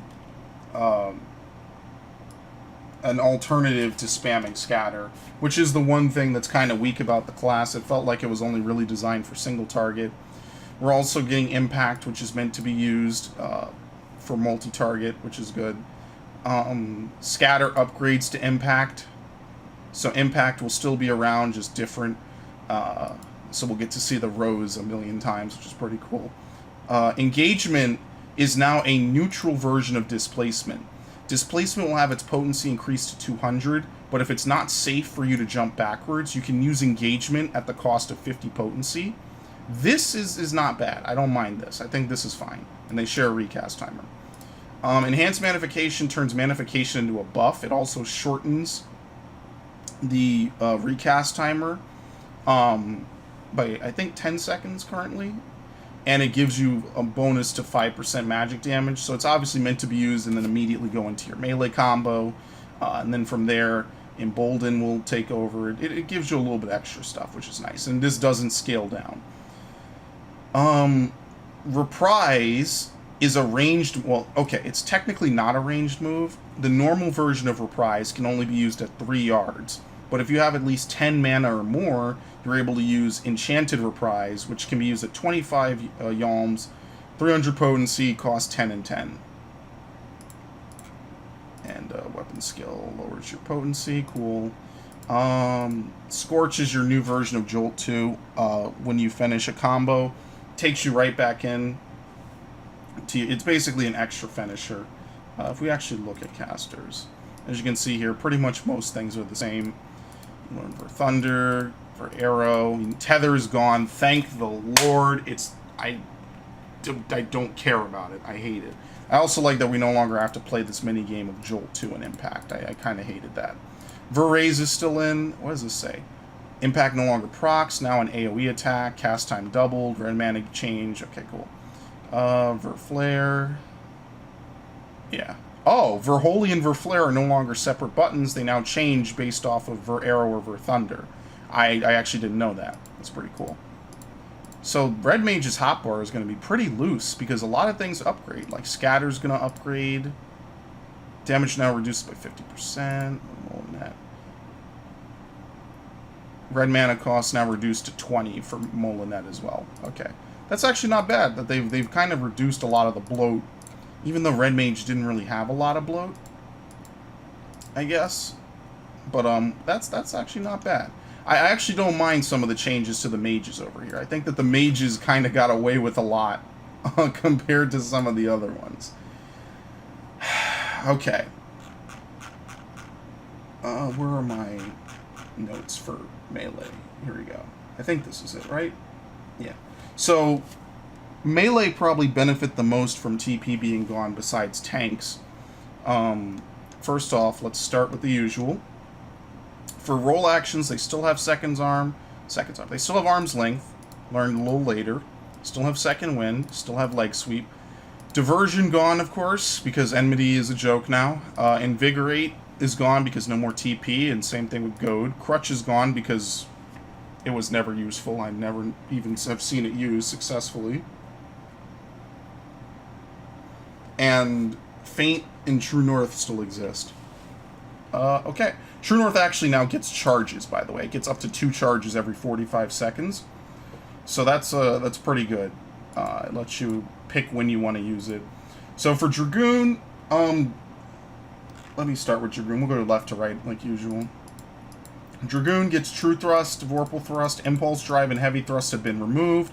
Now, what's important to remember is that Piercing is no longer a debuff that Dragoons put up. So Disembowel basically does what Heavy Thrust did.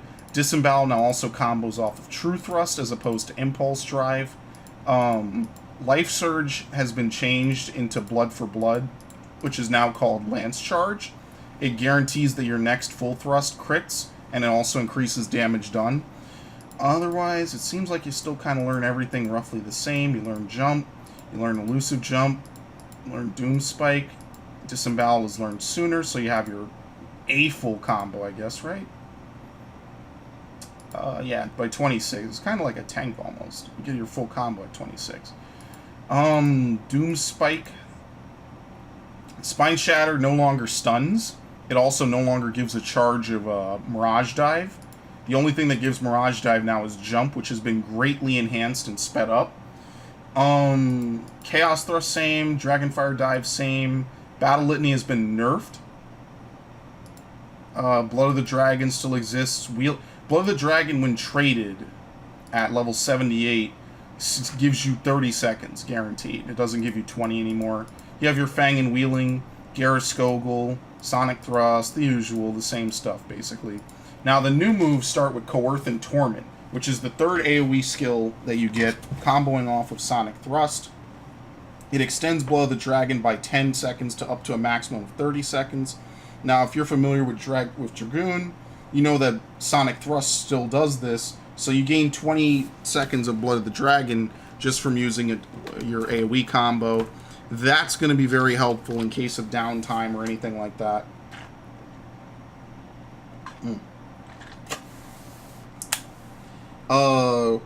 Let's see. Lance Mastery will increase the potency of True Thrust to 290 and Vorpal Thrust to 350, while allowing Raiden Thrust to be used if and only if your directional requirements were met with Wheeling Fang and Fang and Claw.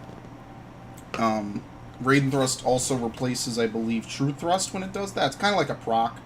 High Jump is an upgraded version of Jump. And Stardiver can be used only in Life of the Dragon. Truth Dust starts both combos. Elusive Jump, actually, where is it? No longer reduces enmity, nor does it cleanse heavy or bind. Battle Litany got nerfed from 15% to 10%. Disembowel does heavy thrust and now increases it by 10%. And that's about it. I don't really have much to say about Dragoon. We look really quickly. Is there a way we could scroll this on? No, not really. You're kind of killing me here. Whatever. I actually should save a copy of this and then do it myself, but I'm not signed in this window. As you can see here, these are the changes. I actually like the Dragoon changes. I think that some of these are going to be good. Having Disembowel give the damage up kind of makes sense. Lance Charge. I could have sworn Lance Charge increases... Actually, I think they might still have... maybe they don't... Maybe they didn't merge Life Surge. I forget. I actually should look that up. And I'm not going to find it in a decent amount of time. I forget. I think initially people thought that they were going to merge it. And then they didn't. Let's see. Is this the new ones? Yes, okay. People have made actually a lot of good infographics. I actually kind of like this.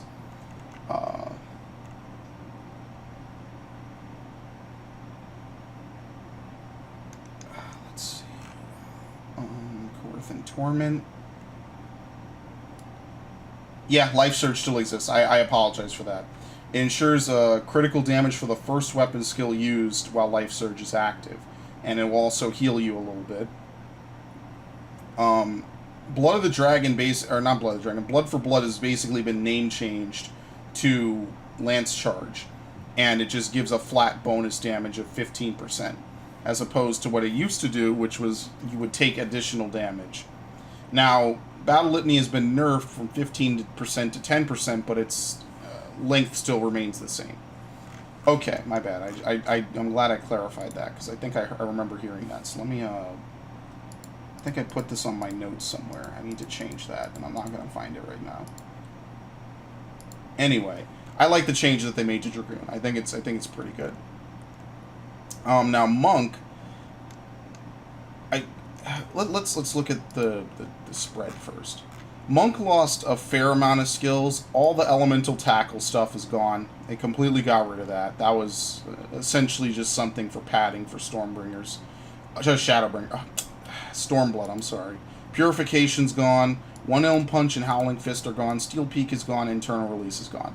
Alright, great. You still with me? Boot Shine, True Strike, Snap Punch, Fists of Earth, Twin Snakes, Arm of the Destroyer has been slightly modified. But what we really, really care about, everything else is pretty much the same. You now gain charges of Shoulder Tackle, starting at level 66. What really changes is 4-Point Fury.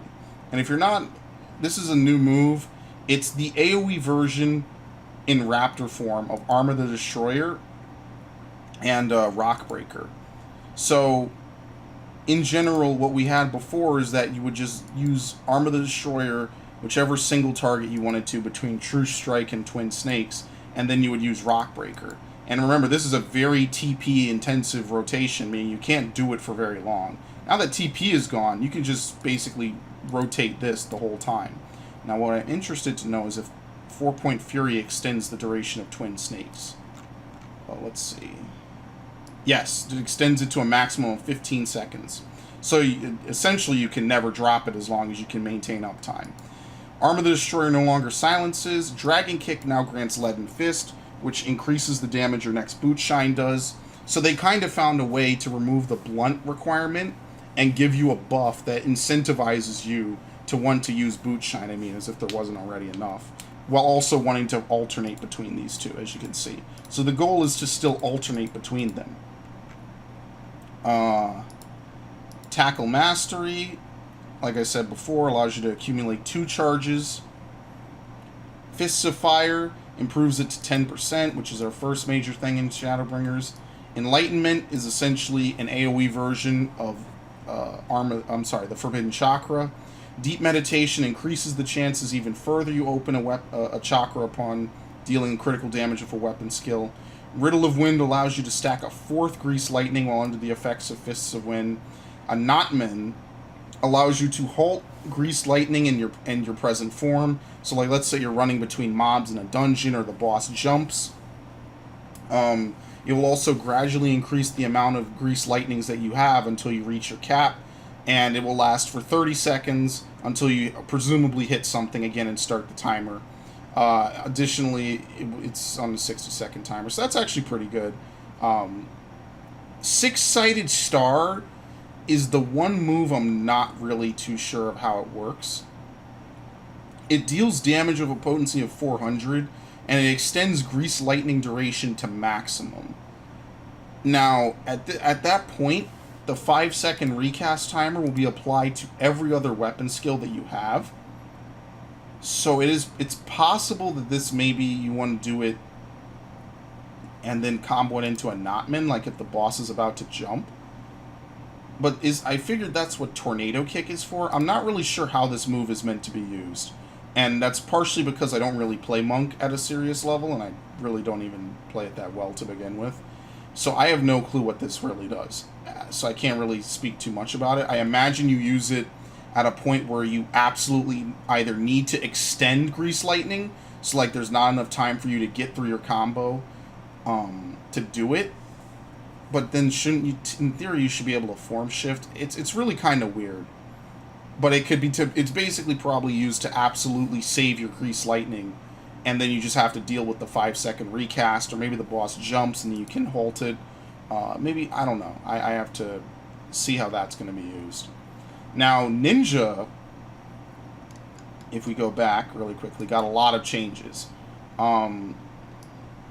Spinning Edge, Shade Shift still exists as it does for some reason, I don't know. I wish it worked for magic damage is really my only complaint. Kind of don't like it's only physical, but whatever. You get Gust Slash, Hide, Throwing Daggers. Assassinate got moved, I believe, to a higher level. Yeah, see, it's up here now. Mug is still the same. Trick Attack still exists. Rest in peace, Sneak Attack. Aeolian Edge is still your main combo. Shadow Fang, I believe, combos differently now. And then obviously you get your Ninjutsu, Death Blossom, and same. Everything's kind of similar. Up to 50. Kasatsu actually changes things quite a lot. And we might as well get into that. As you can see here, we have a new move, Hake Mujin Satsu. Armor Crush, Dream Within a Dream is now lower, and they've lost all their enmity tools and Jugulate. Hell Frog Medium is different a little bit. Bavakakra, I never pronounce it right. Bavakakra is now at a low. Is it a lower level? I don't think it is. I think it's at the same. Yeah, it is. I don't know why I said that. And Tenchi Gen still exists, but they've changed it. And then we have a bunch of new moves. Now, they did remove Dripping Blades 1 and 2. They removed the Enhanced Dexterity. Otherwise, we still have the same thing. And we have Shukiho with a different ability. And we're going to get into that. Hold on. It's actually nice they put this here. I actually haven't looked at this slide yet. So lastly, to almost round it up, Hake Mujin Satsu combos off of Death Blossom, and it will extend Hutun's duration to a maximum of 70 seconds. Pretty similar to the Dragoon version. You could probably use that to skip a GCD if you absolutely need to extend it. And you can also use it at level 52, which is nice because that comes before Armor Crush, unless they lower the Armor Crush level. No, 54, okay. So technically you should use that beforehand. That's actually pretty interesting. Dream Within a Dream grants you Assassinate Ready. Assassinate Ready is just a critical direct hit for 260. Dream Within a Dream is the only move that gives this. So it's basically a way to tie these two together. You can't use Assassinate like anymore in the final portion of a fight. They changed that, which is pretty nice. I think that's a nice way to keep it relevant. Shukiho will now work on weapon skills and completing combos as opposed to auto attacks. So it's not as passive as it was before. You're actually going to kind of hit weapon skills with it, and it just feels a little bit nicer, in my opinion, when it's weapon skills and not auto attacks, because it feels like you're actually contributing to building it as opposed to it just being a passive. Tenchi Gen basically does the same thing. Ninjutsu cannot be executed twice. They haven't really changed it, but it no longer has a gauge requirement of Ninki. You just use it every 100 seconds. Now, Meisui allows you to get rid of Suiton to increase the Ninki gauge. Suiton obviously lets you use Trick Attack. I'm not sure when you'd want to use this, given how much you want to use Trick Attack. Possibly, maybe, if you have an extra Suiton from using Tenchi Jin and your Trick Attack's on CD, then maybe that would make using Fuma, Raiten, Suiton gain, because you could then use this to build your Ninki gauge towards the next move. I'm guessing that's what it is, off of my limited knowledge of ninja. Shikuchi will now have 2 charges at 54. Kasatsu will now upgrade Katon and Hyoton. And this is actually interesting, because this is the first time Hyoton has ever really been usable, and I actually don't even know the hand signs you need to do to make it in the first place. So this changes it to Goka Mekiyakyu and Hyosho Ranryu, which are 2 separate moves. Basically, they're detailed here. Goka Mekiyakyu will deal fire damage to everyone around it. It's basically a souped-up AoE move. If you want a Kasatsu and you need AoE damage, you're going to do this. Hyosho Ranryu is essentially Raiten, but they wanted to make Hyoton relevant. And that's not bad. I mean, they clearly tell me here what to do to make the hand signs. Anything and then leading into Jin. But that, I mean, it's cool. It at least gives some reason for it to exist, as opposed to it just being there, I guess. So that'll be cool. We can actually use an Ice Jutsu. If it has a little asterisk, I'm not sure what that's for. Did they tell you? I have no clue. It cannot be assigned to a hotbar. Okay. I mean, that's fair enough. We already figured that. It just changes Hyoton if you're under Kasatsu. Shikihu Mastery will do the same thing by 8. And then Bunshin is where your shadow mimics what you do for 15 seconds. This is essentially the new version of Tenchi Jin. Way more passive, way less restrictive. I like Ninja. I like the change they made to Ninja. I think it'll be fun. Personally, out of all the melee, I mean, Dragoon looks flashy, but I like Ninja. And lastly, for Samurai, they didn't really change too much about it. Everyone lost the enhanced strength and obviously the enhanced dexterity. Other than that, they just didn't really gain much. There's not many traits to even give them. Only thing that changed are Mangetsu and Oka. Everything else is pretty much the same. Ageha has been removed. And you get your same Hisatsus, you get Meditate, you get your Hisatsus again. And Ikishoten replaces the only other move to be replaced, which is Hagakure. Basically, instead of reducing your symbols that you've gained, I think it's Sen, right? It's Sen and Kenki. Instead of turning in Sen for extra Kenki, this will now just give you 50 Kenki. That's actually pretty helpful, because if you know Gurin is coming up, you'll be able to use Gurin much easier than having to sacrifice your rotation. I'm not opposed to that. I think that's pretty interesting. With that, let's just jump into it, because we're basically done. So Mangetsu will now extend your Jinpu duration by 15 to a maximum of 30, and will grant you Getsu as usual. Oka will now extend your Shifu duration to a maximum of 30, which will grant you Kasha. And this obviously is for your Tenkagoken combo. So you only need to do your solo target once to gain Jinpu and Shifu, and then you can go ahead and go right into this afterwards. Remember, there's no TP cost, so you can just freely spam it. So you'll just do Fuga Oka, Fuga Mangetsu, and you'll rinse and repeat until everything's nice and dead. Ikishoten increases Kenki by 50. Like I said, it's a stim, much like Infuriate, which is nice. Hisatsu Senai is essentially a single target Gurin, so you're not forced to use Gurin when there's only one target. It shares a recast timer, but it'll allow you to deal more damage when there's only one target. Enhanced EI Jutsu will reduce your cast time to 1.3 seconds. I don't think that's modifiable by skill speed. I think that's set at that point. Might be, I don't know, off the top of my head. I guess we'll have to see. Tsubame Gaeshi essentially lets you repeat the same EI Jutsu you just executed with more potency and a better effect. There's still only 3, as you can see, so it's pretty much straightforward. It will replace, if you use Kaishi Higambana again, it will replace the Higambana buff, and it will leave the higher potency one. Obviously, this is a buff to Setsugeka, or Midari Setsugeka. And Goken, they obviously will do it again. Pretty cool. On a 1 minute CD, that's a pretty interesting buff. I think it's instant. I think it instantly does it, right? I don't think you have to recast the EI Jutsu under Tsubame Kaishi, because there's no duration. Yeah, it can only be executed immediately following an EI Jutsu. Nice, okay. I'm glad I read this now. Don't worry, I'll forget all this when it comes time to play. I have to actually commit it to memory. Enhanced Jinpu and Enhanced Shifu. Jinpu and Shifu are getting buffed to 12%, and Shoha gives you potency based on how much you've meditated. So you'll gain stacks of meditation. So I think they're changing meditation, just not listed here. And with that, we're pretty much done. I think melee and casters kind of look really appealing. I think they look like a lot of fun. I think the changes that they made to ninja and samurai are pretty cool.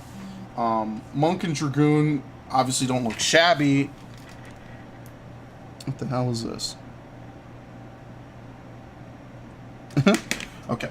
Monk and dragoon don't look shabby. It's just that, in my opinion, I prefer ninja and samurai. I think they look and sound a lot cooler. I'm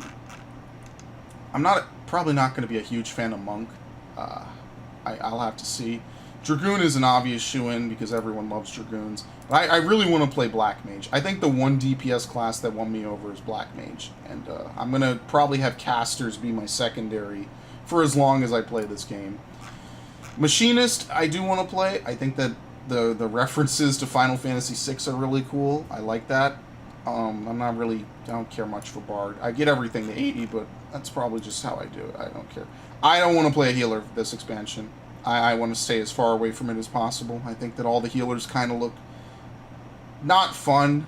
I think that they took elements and aspects out of healing that just makes it more tedious. And that's kind of the thing they also did to tanks. They're also trying to really oversimplify tanking, as I said a long time ago. And that's the one thing I'm not a huge fan of with this game, is I'm not a fan of how simplified they've made the tanking and healing roles. I think that has kind of removed an aspect of fun from the game, from playing at a really high level and doing really well. And I personally don't like that. I think that's kind of the same steps that led to World of Warcraft being as dumbed down as it was. And I think it's a fair comparison to compare this game to World of Warcraft. They compete in the same general domain. They share similar elements. For instance, the charge system is literally ripped right from World of Warcraft. What is it called? The charge action system.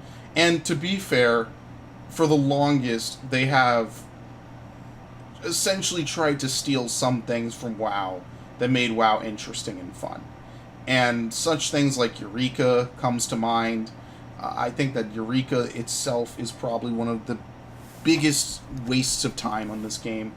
And I say that, and I'm harsh on this game for a lot of reasons. I'm harsh on this game because they're so close to goodness and really, really, I don't want to say perfection because no game is perfect, but a real higher level of existence.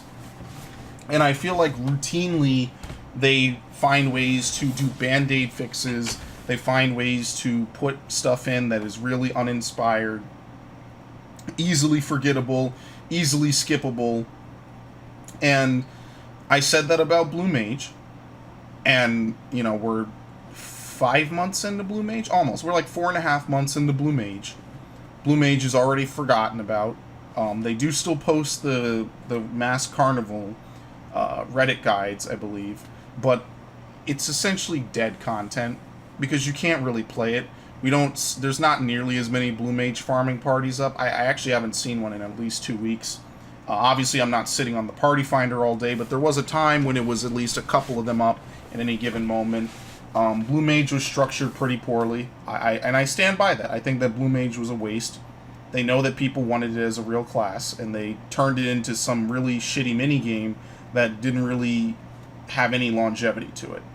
I think the same fate is going to befall Eureka that befell the Diadem. I think it's going to be forgotten about. And the genius move that they did with Eureka is actually also a damning move. They permanently tied I don't know if it's permanent, but they heavily tied Eureka to the relic progression, and it's the sole way of getting your relic actually for Stormblood. And essentially they made it a massive grind fest. And I really, really, the only thing I can ask of anyone who listens to this is I want you to be honest, not only to yourself, but just take a moment to really think about it. Have you done Eureka? If you have, because I'm sure everyone's tried it, did you get Eureka all the way to the end? Did you sit through the mandatory requirement of 60 some hours to get to the end of Eureka? Was it fun? Was it enjoyable? Because I did it. I mean, obviously I did Pagos and Pyros and Hydatos way after some of the nerfs. But even then, it wasn't fun. It's not fun to sit around for 2 to 3 to 4 hours a day. And remember, I was spending upwards of like 6 to 7 hours in Eureka a session. So that's multiple instances. It was not fun. It was not a fun engagement. And some of the people I know who prog Ultimate and play this game at a higher level than I do, more often than I do, still haven't beaten the Nemos.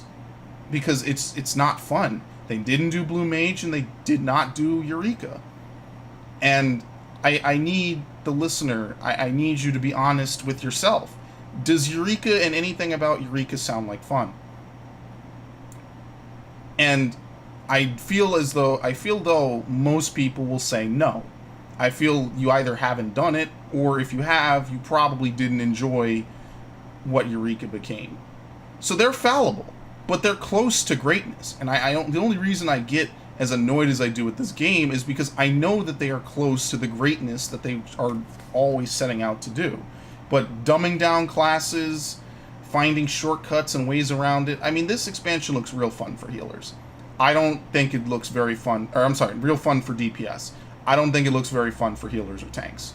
That's just my opinion. I really think this expansion looks very boring. I think dungeon gameplay, instead of bringing classes up to the best of their role, for instance, bringing Paladin and Dark Knight up to the warrior level, and being able to have them each have their unique style of play, unique elements and stuff like that, they instead dumbed everything down essentially to the lowest common denominator. So, I mean, I'm surprised that turning on tank stance is an off-global cooldown. I think that given how much they took out of actually tanking, that it's the fact that it's even an off-global cooldown is a miracle. I really am surprised that it's not a global cooldown. But, I mean, it makes sense, I guess, and that's fine. But stuff like that I don't agree with. I think that healers, instead of making every healer have as much utility as Scholar and Astrologian with the DPS potential of White Mage, and giving them maybe a few new healing toys, they just decided to make it so healers would spend more time healing. And their mistranslation of healers will basically not have as much DPS actions. While that wasn't totally false, it also wasn't totally true, because a lot of healers at least lost something in terms of their DPS. I mean, Astrologian never really had much, let's be fair here. The only real buff that they got is Gravity at 45, so you can actually use it in, like, Labyrinth of the Ancients. That's actually a good thing if Gravity didn't get nerfed. That would be really awesome if it didn't get nerfed, but it did. Scholar is... I feel like without Miasma, it's kind of just... I don't know. It feels like all the healers lost something. If I was strapped to a chair and had to pick a healer to play, I would probably play White Mage, because that's the class I started this game on. And in general, I like White Mages. I like White and Black Mages. I think they're cool. I like mages. Anything with mage in it in a Final Fantasy game is cool. But I mean, they did give Art of War instead of Miasma too, so it might be more mana efficient.